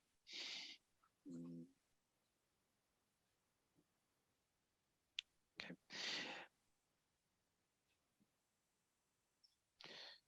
Okay, there's a question from Edmund. Are there any restrictions on what can be built in terms of sensors array in the Tuas checkpoint? That means, are there any restrictions to the kind of sensors that we can install at Tuas? We have to follow up with this with ICA. So I can't really answer that question right now. This has to be further explored with ICA on their security restrictions at the checkpoint. Sure. Okay, so Kelvin has clarified. So the practice failure rate is how many missed so far? That means, I guess, how many misses, how many misdiagnosis, or well, if it's missed, you wouldn't know anyway, so you wouldn't get a statistic. Correct. Usually, if you miss it, the slaughterhouse will tell us that, and we have also comms with SFA, and then they will let us know if we miss. But so far, our detection rate has been quite good. Our officers have been doing this for quite a long time, and we can easily. I confidently can say we are quite good at looking for dead birds in the truck. Yeah. I see. Awesome. Okay, I wouldn't ask for details. So Kelvin, thank you so much for your question. I hope that answers your question. So they do check with the slaughterhouses to verify the rate. Okay. Kelvin has another question. How many detect per day? I think that's a function of how many birds we import. Is there Is that a constant or is there a percentage? How many, you mean disease detections do we get? Correct. Well, I don't really have the statistics now. Or is it, or It's- can you share? I don't know if you can share. Yeah, maybe we'll take this offline. Yeah. Okay. Thank you, Kelvin, for your question. Okay. Any other questions? So Kelvin, if you do have additional questions, you can reach out to me, or you can drop it. You can drop your questions at info@openinnovation.sg. So we'll convey them to Edwin and Sean. Okay. So I think with that, we will end this session. Thank you, Edwin. Thank you, Sean, for joining us today. Thank you so much. I shall move on to your next colleague from National Parks Board. Okay, so the next speaker from National Parks Board is Mr. Sean Chia, veterinarian, biosecurity and quarantine services. No. Yes, it's you, Sean. Yeah. Yes, it's me. Yes. Okay. Yes. Okay. Pardon me. Let me just repeat. So, Mr. Sean Chia, veterinarian, biosecurity and quarantine services, industry and biosecurity management, animal and veterinary service. So Sean works to safeguard animal and public health by ensuring that animals in Singapore are safe, are healthy and free of disease. As mentioned earlier, the AVS is a cluster that works actively with the community, such as pet owners and businesses, animal welfare groups, and the general public to protect and promote the welfare of animals through regulation and education, such as encouraging responsible pet ownership. So he will be sharing more about improved traceability of licensed pet dogs. Over to you, Sean. Thank you very much. Sorry, I do apologize. I might be facing some connection issues, so please let me know if you can't hear me properly. I'll try to speak as slowly as possible. Sure. Thank you, Sean. I can hear you clearly. All right. Good. Okay, so I'm Sean. Thank you again for coming to listen to our talk. I'm here to talk to you today about improving traceability of licensed pet dogs. Here at NParks, like what we explained before, we look at public health, we look at managing animals in our community to ensure the best we can for them. Okay, next slide, please. Today's talk, I'll talk about what I mean by pet traceability in Singapore, the current process that goes through, the issues and challenges that we are facing now, followed by the problem statement and the ideal solution that we are looking at. Next slide, please. So a background for everyone who's not familiar. Right now, when I talk about pet traceability, I mean that all own pet dogs in Singapore, so specifically pet now, be microchipped, and following that, they need to be licensed so that NParks knows where these dogs are in case of a disease outbreak and are able to track them.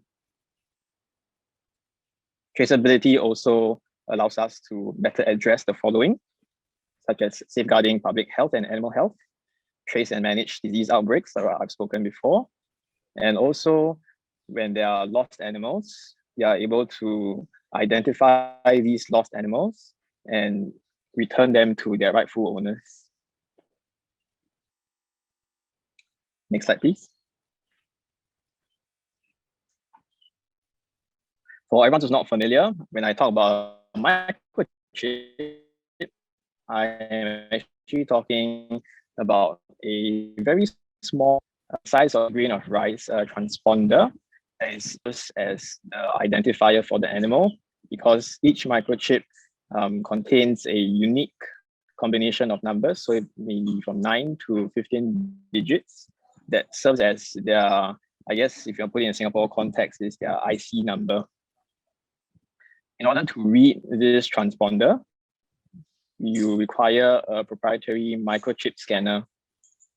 In the video, you can see that I'm using a scanner to scan the microchip that is under the skin of the dog. You can't see it because it's like I said, it's injected under the skin of the dog. There are certain ISO standards that these microchips meet because they're being manufactured commercially outside. And the ISO standards are in the slide below.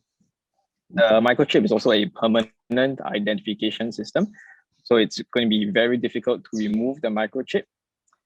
This is to prevent any kind of fraud of removing microchips and putting them in different dogs.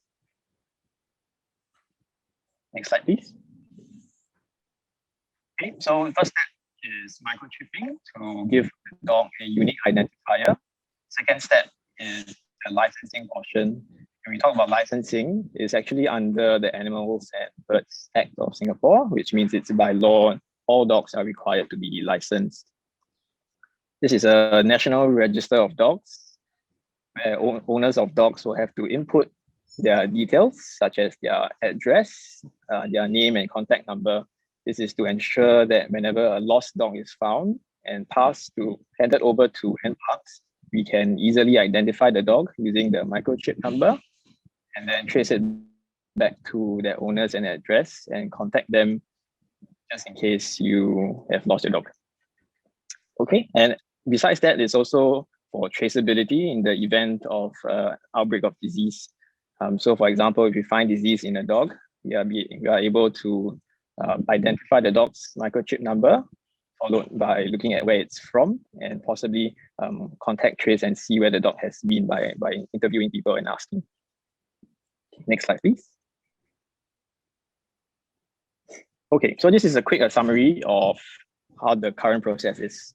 Firstly, a pet owner owns a dog, and we implant a microchip, and this is usually carried out by the veterinarian.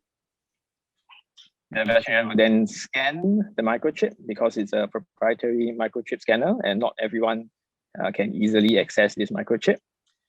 We have to record down the number manually, so write down the 9 to 15-digit number. We have to log into our portal, so our pet animal licensing system, and register using their SingPass for a license online. Okay, next slide, please. So these are the issues and the challenges that we are facing with this current system. Firstly, it requires a microchip scanner to read the microchip. So for example, if I want to identify a person, I can easily ask the person to take out the IC, and anyone can read the IC number and note it down. But if I have a lost dog, I can't identify the dog without a microchip scanner. So if a lost dog is found in public, any member of public will not be able to identify the dog because they simply cannot scan this number. Secondly, the microchip in itself is a transponder and does not have an easy traceability feature. So what I mean is that whenever a lost dog is found, we have to bring it to a vet clinic or bring it to NParks. NParks will then have to scan the dog, followed by logging into a database to identify the owner, and then contact the owner via their contact number. And if the owner is uncontactable or the address on our system is not updated, we'll be probably unable to reunite this lost dog with their owner.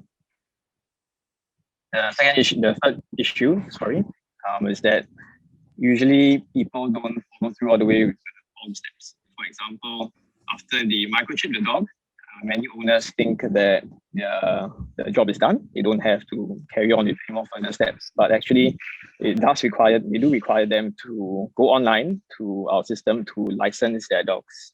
And many owners do not know or are unaware of this step. Next slide, please. This brings us to our problem statement. So how might we firstly improve the traceability of pet dogs for disease investigation? And secondly, how do we effectively identify and trace back to pet owners easily and accurately?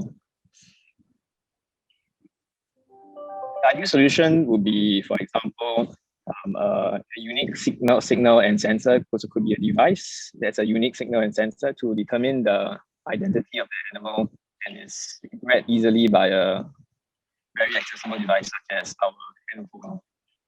This solution will also allow us to easily connect this identification or identifier to the owner's information.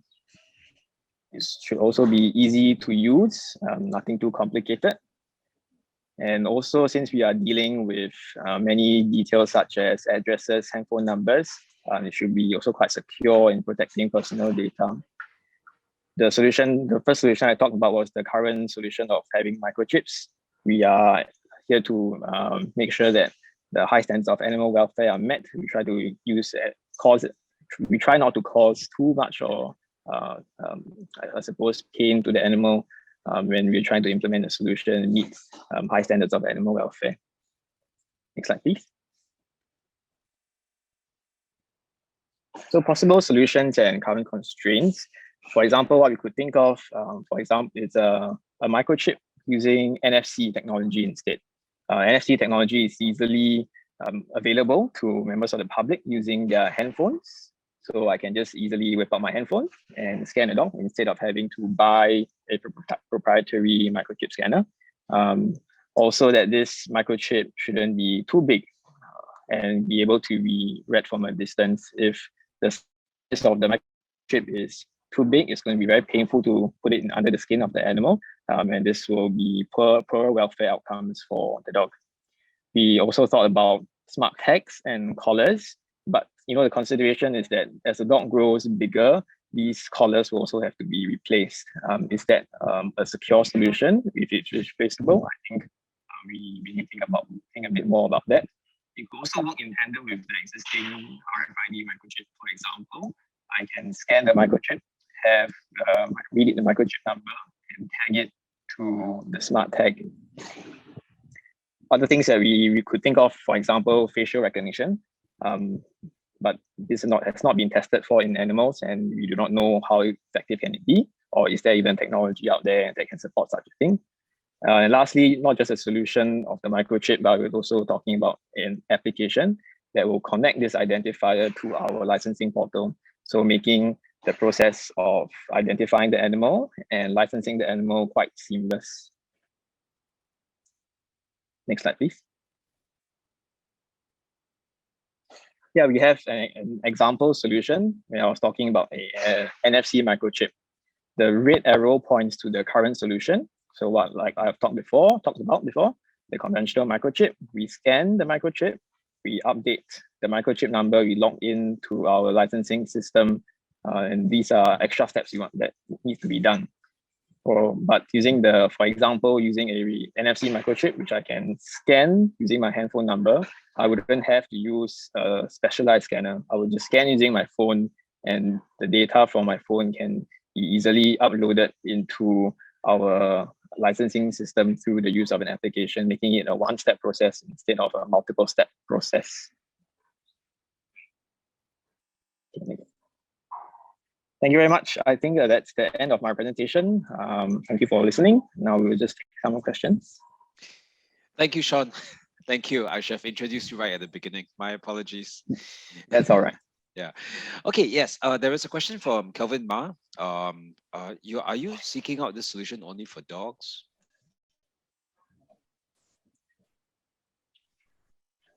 Yes. So currently, we have to act according to our law, and under the Animals and Birds Act, pet dogs need to be licensed. But of course, if we can in the future expand this technology to other types of animals, that would be also quite ideal, quite good. So just to expand on the question, is it optional? Say, for example, if I'm an owner of a pedigree cat, is it possible to implant the chip? Yes. Pedigree cat. Yes. So right now, cats are also being microchipped, but this is usually a personal owner's decision, just in case their cats get lost. Just for some background, microchip numbers are currently, the databases are currently held, not held, but the companies that create and make these microchips have their own microchip number databases that they encourage owners to register their microchips and address. So that's how one can also trace these dogs. Okay, so there is a question from Jason Lim, right? He typed it in the chat. So Jason, if you can, for future questions, type in the Q&A section. So his question is, can we commercialize the solution out of Singapore? Are there any restrictions? In other words, if I do not think there are any restrictions right now. okay, so if they are successful with NParks, they can obviously sell it to other parts of the world. Yes, for sure. Okay. So Hari Nai has a question. I'm not sure it's quite related to the challenge, but it's quite interesting one. So since there are over 70,000 dogs in Singapore, wouldn't microchipping them be quite a large undertaking? Would it be feasible? Yeah, so thank you for the question. That's actually quite a good question. If you're talking about microchipping all of them, yes, it is like quite a huge undertaking. And in terms of getting owners on board and try to convince people to use it, that would be quite large effort.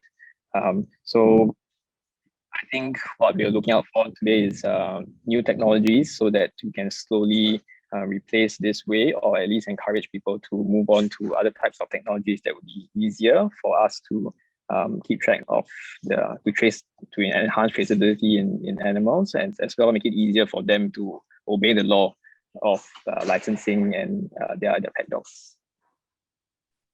Okay, thanks, Sean. So there is a question from Jason Kumar. Could you please elaborate what you mean by needs to function without regular maintenance? Yes, so we are taking reference from a microchip, where once we implant the microchip, we are not there to constantly make sure that it's working, because we know it works. That's one. We do not have to clean it all the time because it's under the sterile. So we're looking for a solution where once we put it on, we don't have to keep attaching it or updating it to a computer, or making sure that it's working, because we want to have quite good assurance that it is indeed working. Thank you. Okay, what other questions are there? Okay.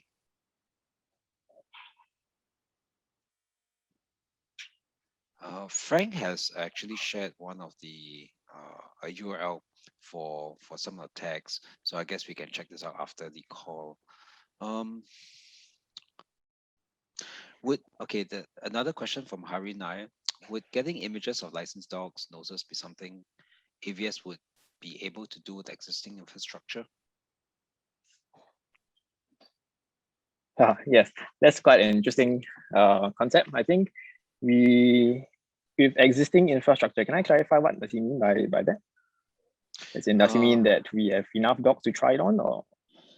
I guess with the systems that you have in place, with the systems and hardware that you have in place at the vets. I would think it's a bit of a challenge, because we do not actively take pictures of dogs' noses. But if a solution is able to do that quickly, I'm sure we can explore something like that. Okay. So Hari, I don't quite understand your question. So is there a pipeline to collect this data from owners? So I think collecting of data from owners is mandated by law, because you have to register your dog. So all that data is captured in a central database managed by AVS. Is that correct? Yes. So by law, you do have to put in your contact details. So that will be, I suppose, the pipeline. Okay. Okay, got it. Okay, let's see. Any other questions? Okay, I don't know if you can see this question from Frank. How about new fashion of earrings, just like the plastic ID tags on cows?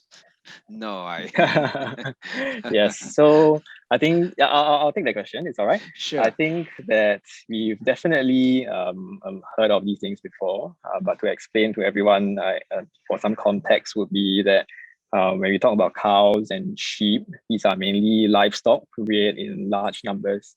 And we do need a commercial solution that is easy for a large application, or say a herd of 500 cows. Whereas pet dogs are indeed pet dogs. People are a bit more sensitive when it comes to putting things, I suppose, outside third-party objects on the animal. Alters their and ears are cosmetic. quite sensitive. Yeah, it alters their cosmetic outlook. Yeah, to put it that way. Okay. Yeah. Sean, if you don't mind, we just take more questions while waiting for the next speaker to come online. Yes, I'm So, okay. Yeah, okay. So please keep the questions coming, everybody. Okay, so one from Hari Nair.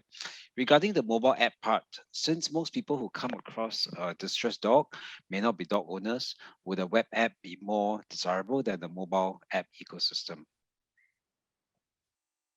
Yeah, so that's a good question. I haven't really think about this solution, but I suppose that would be okay as well, just as long members of the public can easily identify the dog, like what I said before, and access this database and be contactable.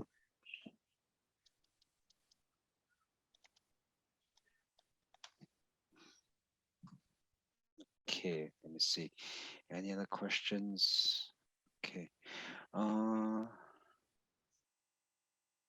Okay, a question from Jasper. Could you please explain more about the traceability you want to achieve? Real-time localization, a map to show where the dogs been, or only record when dogs run into certain locations, for example, geofencing, or or the use case is just purely for identification of lost dogs or potentially stray dogs? Yes, thank you for the question. That's a great question. Thanks, Jasper. We are not looking for real-time localization. I think, for example, if I understand it correctly, it means that, for example, quarantine technology where we need to keep the animal in a single place and we need to know whether it gets breached the boundary. So we're not looking for that kind of technology at this point. We are looking at what you said before. So for example, our current technology, say Trace Together or Safe Entry, lets us know whether this animal has been to this place, has entered this dog run, for example. So I think along those lines is what we have in mind. But of course, if solvers can give us really good solutions apart from that, you are definitely more than welcome to come talk to us. Okay. So in order to assist with traceability, would a scanner of NFC tags or similar tags installed at dog runs, major parks, under end parks purview be something that could be accomplished? Yes, so I believe that if this technology does work out well, and it really helps with improving traceability and disease control for animals, then NParks has the incentive to carry out the installation of these devices. Awesome. Okay. Frank, would an extension like this help? Yes, we would take a look at this after the session. Thank you, Frank. Okay, any other questions, anyone?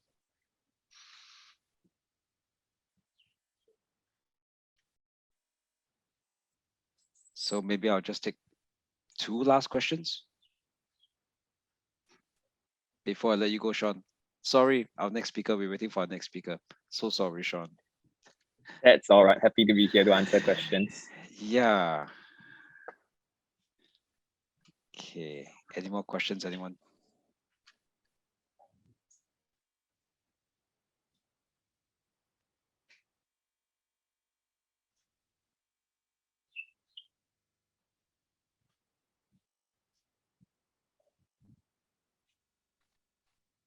Okay, so I don't think we have, oh, just a minute.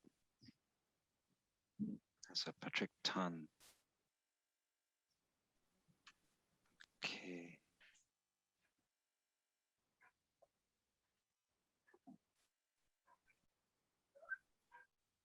There are a few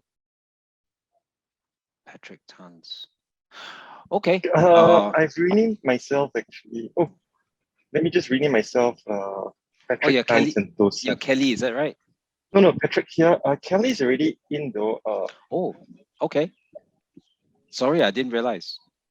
Yeah, hi, Kelly. I believe because the link is the same. Okay, Therefore, I'm okay, my thinking apologies. that, Okay, okay, I'll let you go, Sean. Thank you so much for answering all the questions. I move on to the next speaker. And if there are any That's all right. questions to the solvers, you just please, I mean, for Sean, just hang online. You can type in some of the answers and check out some of the links that Frank has so generously shared. And yeah, thank you for joining us today, Sean, from NParks. That's all right. Thank you so much. From AVS. Thank you. Okay, let me introduce our final speaker for today, Mr. Kelly Yong, Director Data Analytics from Sentosa Development Corporation. So he leads the data and analytics team in Sentosa Development Corporation and has over 20 years experience delivering value through analytics across various industry verticals spanning defense, government, logistics, banking, retail, F&B, and telecommunications. So just to share with everyone, Sentosa Development Corporation, SDC, is a statutory board under the Ministry of Trade and Industry. So they run and promote the island of Sentosa. SDC oversees the development, management, marketing, promotion of Sentosa as a resort destination for locals and tourists. SDC's problem statement today is delighting guests with a data-driven experience. So without further ado, over to you, Kelly. Good afternoon to you. Thanks. Let me try and share my screen. Yeah. Sure. Sorry, I didn't realize that you were already online. I was looking desperately for you. The stage all yours. Yes, thanks. Yeah.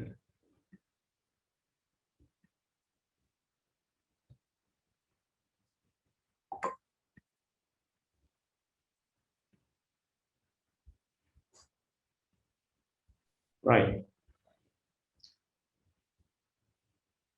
Are you sharing your screen or we can share your slides? I can share my slides. I think I'm having some problems sharing the screen. Yeah, thanks. Here we go. Okay, so you just say next and we'll move on to the next slide for you. Sure. Next, please. Yeah. Yeah, very good afternoon, everyone. So basically, I want to share about the challenge today that Sentosa is bringing to the Open Innovation Platform. Right. So let me just go through a quick introduction to SDC or Sentosa. Share a little bit of a background, understanding of how Sentosa runs the island and the kind of roles we play as a placemaker and also the statutory board that is actually running the whole island itself. And the problem statement that we are looking at and what we are looking for and what's in it for the solvers, some of the possible use cases, and probably I'll not touch on the evaluation criteria and the timeline and we can move on to the Q&A, right? Next, please. Yeah. Right. So as you know, Sentosa is actually a stat board that was incorporated in 1972, right? Solely with the intent of actually promoting tourism. And we play many roles as a precinct manager, right? And we have many entities under us as well, right? So we run attractions. That is through our subsidiary, the One Faber Group. So the cable cars, the Faber group of attractions, and also restaurants is actually under us.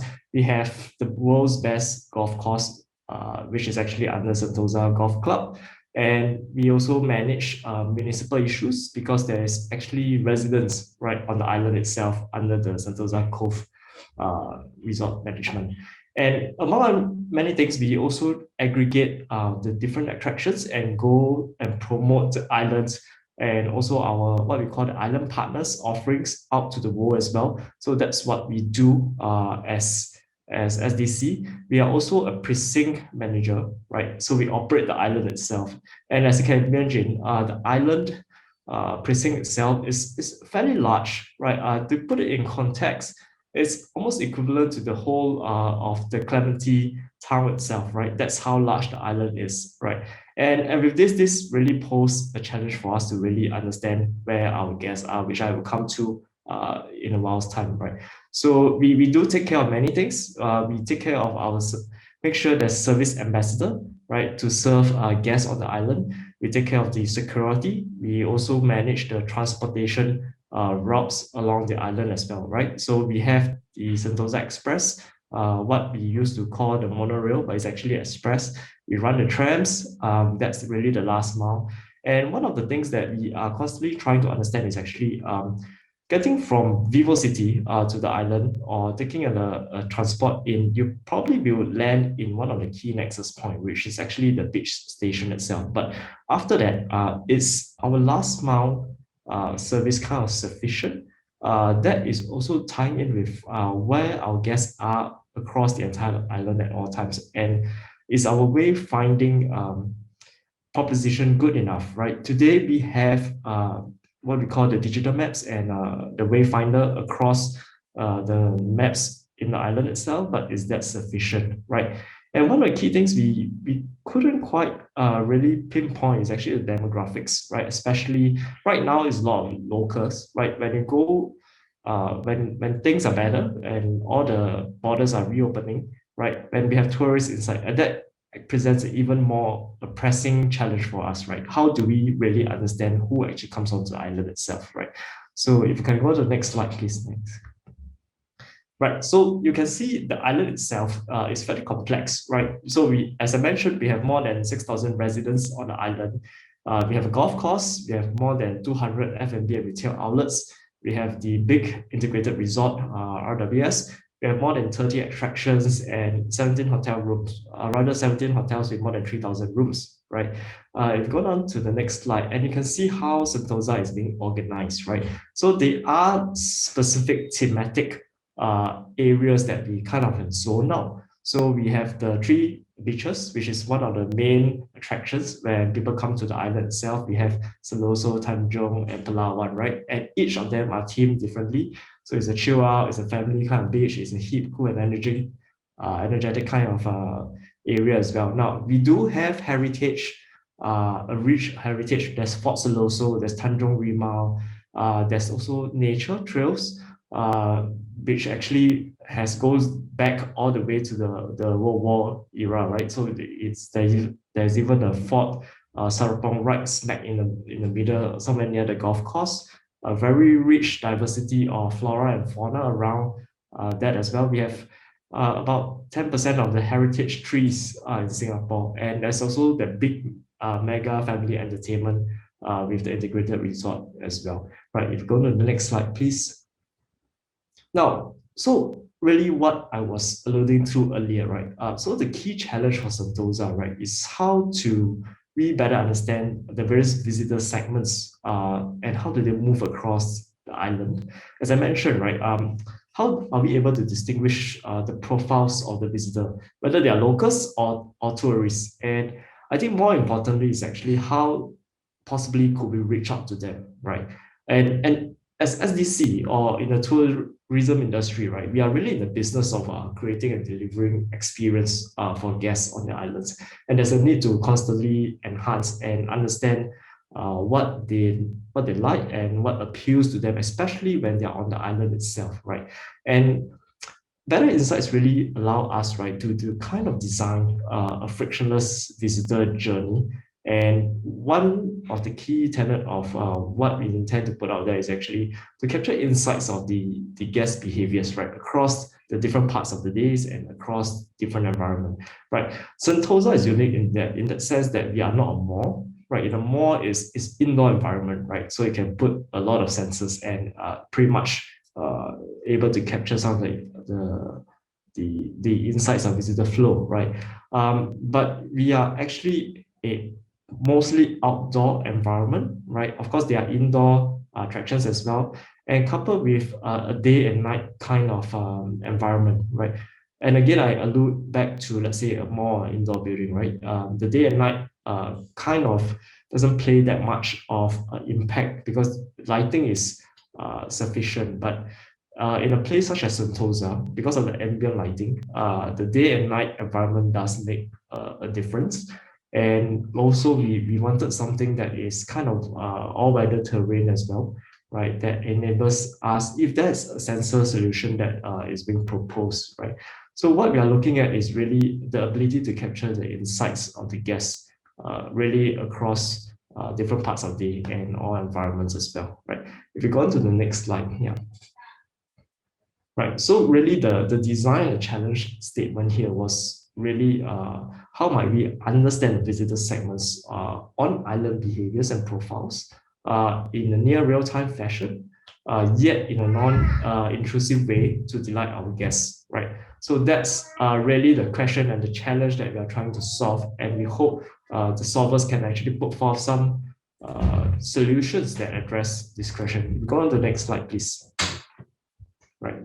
So what are we looking for, right? We are looking for a solution that can really support the Sentosa team, right, in really understanding the behaviors and profile. Key consideration, right? The ability to capture on-site data, that's important. It needs to collect appropriate data that can actually allow us to link back and connect with the guests on site. And basically what we want to do is the ability to identify patterns on behavioral and customer insights. Of course, one of the key business value proposition we have is with both the marketing team and also with the operations team as well, right? I mentioned earlier, operations team take care of the safety of our guests, the transportation, right? The crowd levels, right? If there's a crowd forming, especially in current times, right? There needs to be a deployment of resources down to the particular area, right? To dissipate the crowds. Of course, marketing is continuously giving out the appropriate offers to the right segment of people at the right time as well, right? To increase kind of the satisfaction when they are on the island, to show them places they may not have thought about, because Sentosa has many hidden gems, and people who are not familiar with the island or do not come to the island as often may overlook them as well, right? The third area that I think is important is about taking actions, right? Recommendations for marketing team using the data that's been collected, pushing messages, right, to the predicted needs and informing the operations team of potential crowds as well. I mentioned that. Fourth is actually privacy, right? Of course, it must be secure because we are collecting personal data as well. So it should be non-intrusive while respecting some of the privacy regulations as well. Fifth is actually the ability to integrate with current systems. Because we are actually drawing data, the solvers will be actually capturing data. I think the ability to integrate with our existing system for both the operations and also the marketing side of the house is very important, right? Because we do want a kind of a closed loop system that can interoperate with what we already have in place, right? If we go to the next slide. Yeah, so having said that, one of the key consideration or key evaluation criteria on how the solvers might propose is the scalability and the maintainability of the solution, right? Because when you look at a map, the island is fairly large, right? If we do, let's say, deploy actually on-site solution, right? How can it scale? And how can it maintain it as well, right? If it's actually an on-island solution, right?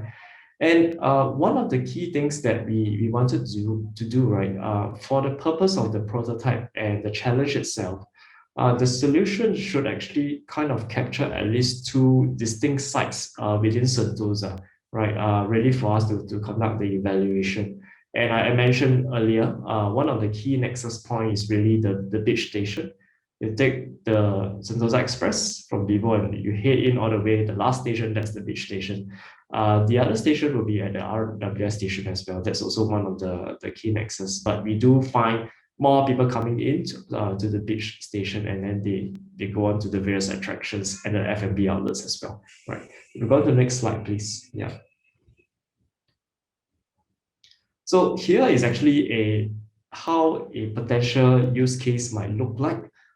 This is to bring it to life. Let's say if the solution is in place, what would it look like? So that's the setting up the storyline. You know, the typical family from France is coming in to visit the Sentosa Island during their trip to Singapore. Yes, the father would have kind of visited Sentosa briefly. Maybe he was on a previous MICE or business trip, and he decided to bring the family here to enjoy some outdoor activities. Now, when they enter the island, they could be overwhelmed, right? But exactly what to do, since it's fairly large, and language barrier may, of course, compound the issue as well, right?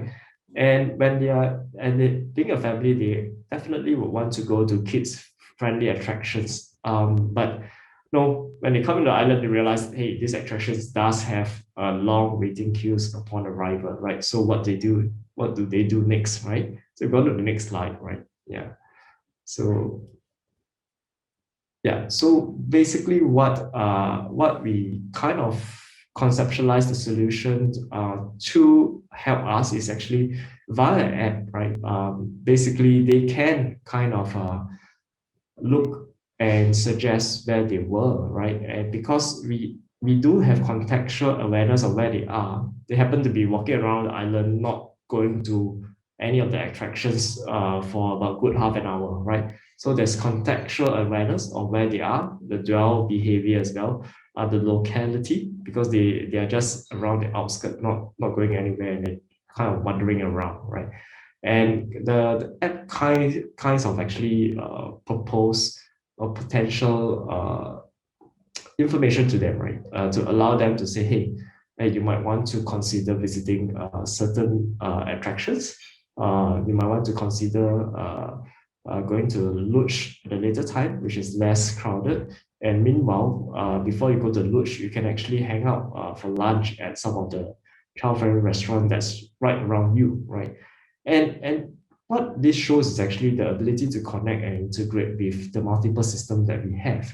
And of course, the front end itself is a My Sentosa app, but the solutions kind of give context to where they are, what kind of profile they are as a visitor segment or guest segment, what they were wanting to do, right? Because they were looking and trying to look for kids related attractions, right? And you kind of propose to them, right, what they can do, and actually give them better satisfaction in terms of going there when it's less crowded, right? And actually, by the way, while you're waiting for the attractions to be less crowded, that's in the meanwhile you can actually have lunch, right? So this is actually what we kind of envisage the solution to kind of power, right? So it's able to detect and profile. It's able to connect and integrate with various systems in SDC, right? And also because of the data being collected, right, it's able to suggest options and actions, right? So that's really the power of the data and insights being collected through the solution that might be proposed, right? You go to the next slide, please. Yeah. Right. So I think one of the key things that we really want to emphasize, we do understand there are many solutions out there, but one of the key things that we really wanted was the key business outcomes, right? Because there are many ways of collecting information at an environment, right? Be it sensors, be it through apps. But one of the key things that we kind of haven't quite got around to is actually how can we do what we call the last mile in terms of delivering value, right? Be it through marketing messages, right? And also put forth early indications of the island situation picture, right, to the operations team. I think that's something that we are solely focused in this challenge, right? Because we really wanted the ability of not just capturing the data, but being able to connect and reach out and power the business needs and issues that they're facing, right? So I think in that vein, right? So the solution should really consider this, the ability to have actually the intelligence, right, and to inform the two key business units that would be very much interested in how people behave on the island itself, right? Yeah, and both areas collectively, right, would actually improve the visitor satisfaction, right? If you go to the next slide, please. Yeah. So, all right. So, what's in it for you? probably I'll not go through line by line, but yes, you do understand, of course, what's in it for you from this challenge itself. But I think the key things is actually because the challenge itself is actually very localized, right? 2 small areas that we want to test out the concept. But what we intend to do when the solution is successful, proven positive, we will want to actually bring it forward to a larger adoption across the entire island. And of course, having access to the island to test bit and prototype your solution as well. And yeah, we're very much happy to be a reference for you to use in other markets and in other use cases in other industries as well, right? Go to the next slide, please. Yeah. The evaluation criteria, I'll probably not go through that. Okay, kind of written down in the challenge as well, right? If you go to the next one, this is just the deadline itself. Yep. So yeah, thanks. And I think with this, I've come to the end of the challenge itself, right? Describing a little bit more. Happy to take any questions and answers, right? Thank you, Kelly. Sincerely appreciate. Okay, there is one person, Hilai Alam. He's asking whether he can get this slide. So just a quick answer to that. This session is actually recorded, so the video recording of this will be published on the OIP platform. So within this challenge itself, so you can go back to see all the slides from the video itself. Okay, over to the question and answer session. So Kelly, you can also click on the Q&A section to see some of the questions. So thank you, Frank, for all your compliments with regards to Sentosa being beautiful. Please visit more often, and we would definitely test out the app that you have shared. Okay, so is there a specific question that you would like to ask, Frank? Just type it in the Q&A section. Yep. Same for everyone else. So, okay, there's a question from Kenneth Lim. So we understand Sentosa has run pilots on RFID bands before in the past. Can we understand more about some of the challenges faced and whether any systems still exist today? Right. So yes, because we are also trying to, we are really in the vein of innovation, right? We have tested many different kind of technologies I mentioned earlier, right? But one of the key things that we still have today is some form of video feeds as well, right? Video analytics, but that coverage is not comprehensive, it's not across the entire island, right? So yeah, so that's what we have, right? And I really want to go back to the key thing I kind of covered, right? The key is about bring the data to life, right? With the last mile actions, right? Both with the marketing and both with the operations, right?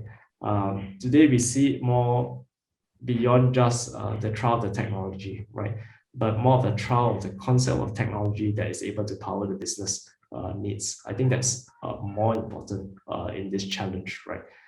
Yes, there are many technologies out there, very much able to solve parts of the problem in one way or another. But I think the key challenge here is not so much on the technical, but it's actually to bring it to life onto the business application side of things, right? I think that's important, right? And that's what we are looking for in this particular challenge, right? Thanks, Kelly. So there's a question from Andy Wong. I'll just quote verbatim. So, hi Kelly, can Problem Solver get the list of captured data overview before the deadline so we can think about the analytics? So maybe I'll just cover one part of this question.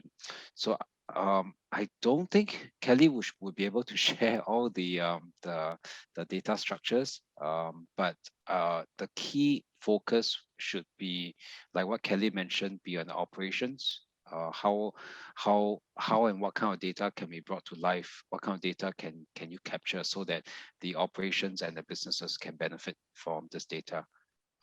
Kelly, please feel free to jump in. Yeah, correct. So really the core, besides the business application of it, is the ability for the solvers to actually facilitate the capturing of data as well, right? Through the technologies that you might want to propose, be it the bands, be it the sensors, or be it any other kind of technology out there. I think that's the key thing that we are looking at. So which brings me on to the next question from an anonymous attendee. So he has stated that CCTVs mounted around Sentosa can be utilized for the solution. Yes, I believe it can be utilized, but I think what powers the data, or what kind of data is extracted from the CCTVs with regards to the AI engine that powers, you know, the images that are being captured, and how that data is being utilized. So that's what you are looking for as well, right, Kelly? Yeah, I think CCTVs has it is good. It captures very well in bright daylight, right? If it's rainy at night, it doesn't do so well, right? So that's one of the challenge, right? And some of the CCTV cameras are a little bit older. I would say that they are not exactly very good for video analytics. The other challenge is actually how then can we get a consistent person. Say for example myself, right? I move from one frame to another frame across different cameras, right? How do you make sense of that? That's something that let's say if you're able to kind of put forth a solution, we'll be happy, right? To accept that as well. I mean, these two are the two key challenges we have with CCTV images, right? So you are looking for video analytics solutions layered with data analytics. I kind of left it open. Okay. Video analytics with AI, it could be one, right? Or sensor-based kind of technology could be another one. We are not so prescriptive in this sense. Yeah. It's open for innovation, yes. Correct. So we really want to see what the industry can come up with that really addresses the business needs. Yeah. Okay, so there's one question. When tickets are purchased, can we use camera to capture visitors' face? So perhaps maybe you address some of the PDPA issues with regards to capturing of facial information, whether it can be done. Yeah, I think that's a bit tricky, right? Especially with EU residents, right? Yeah, EU residents are a little bit tricky. Yeah, that is something that I would probably be a little bit cautious about.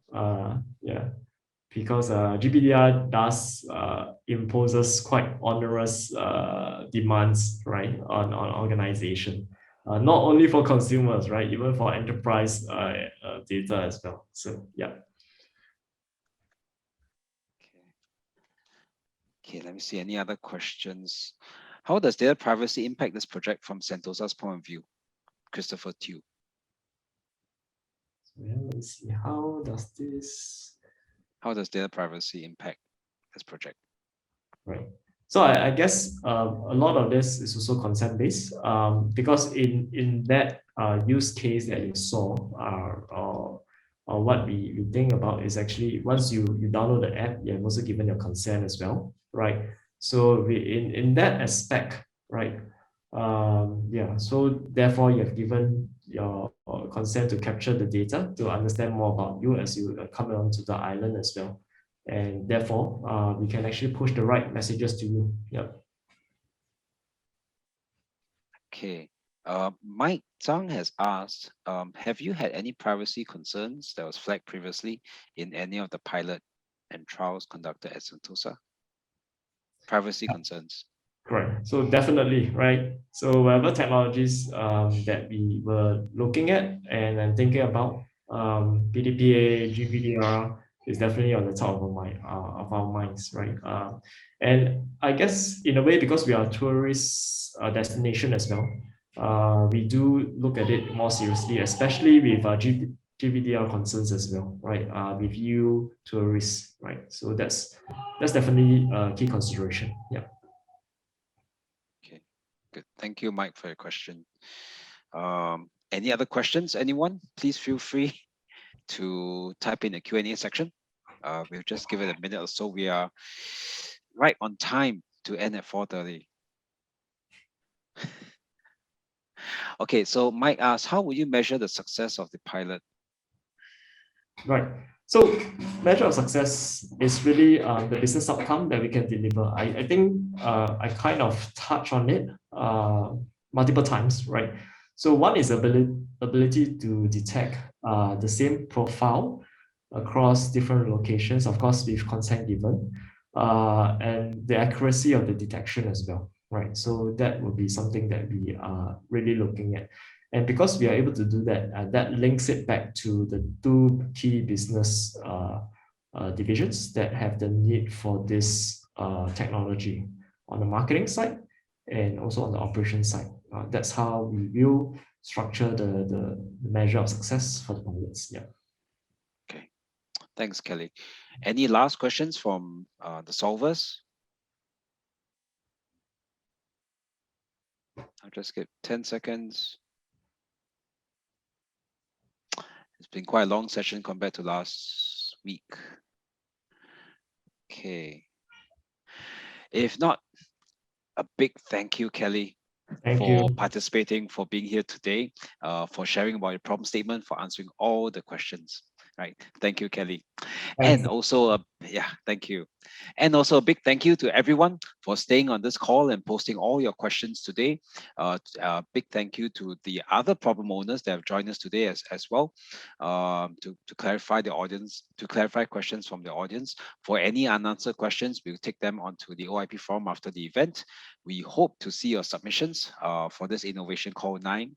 Remember, the deadline for submission is on the 19th of February. So next week, we will have our final series of Innovation Thursday, and we hope to see you then as well. So IMDA is on Facebook, YouTube, LinkedIn. Please help to like, subscribe, and comment. For more information on the challenges, please visit our website at www.openinnovation.sg or email info@openinnovation.sg.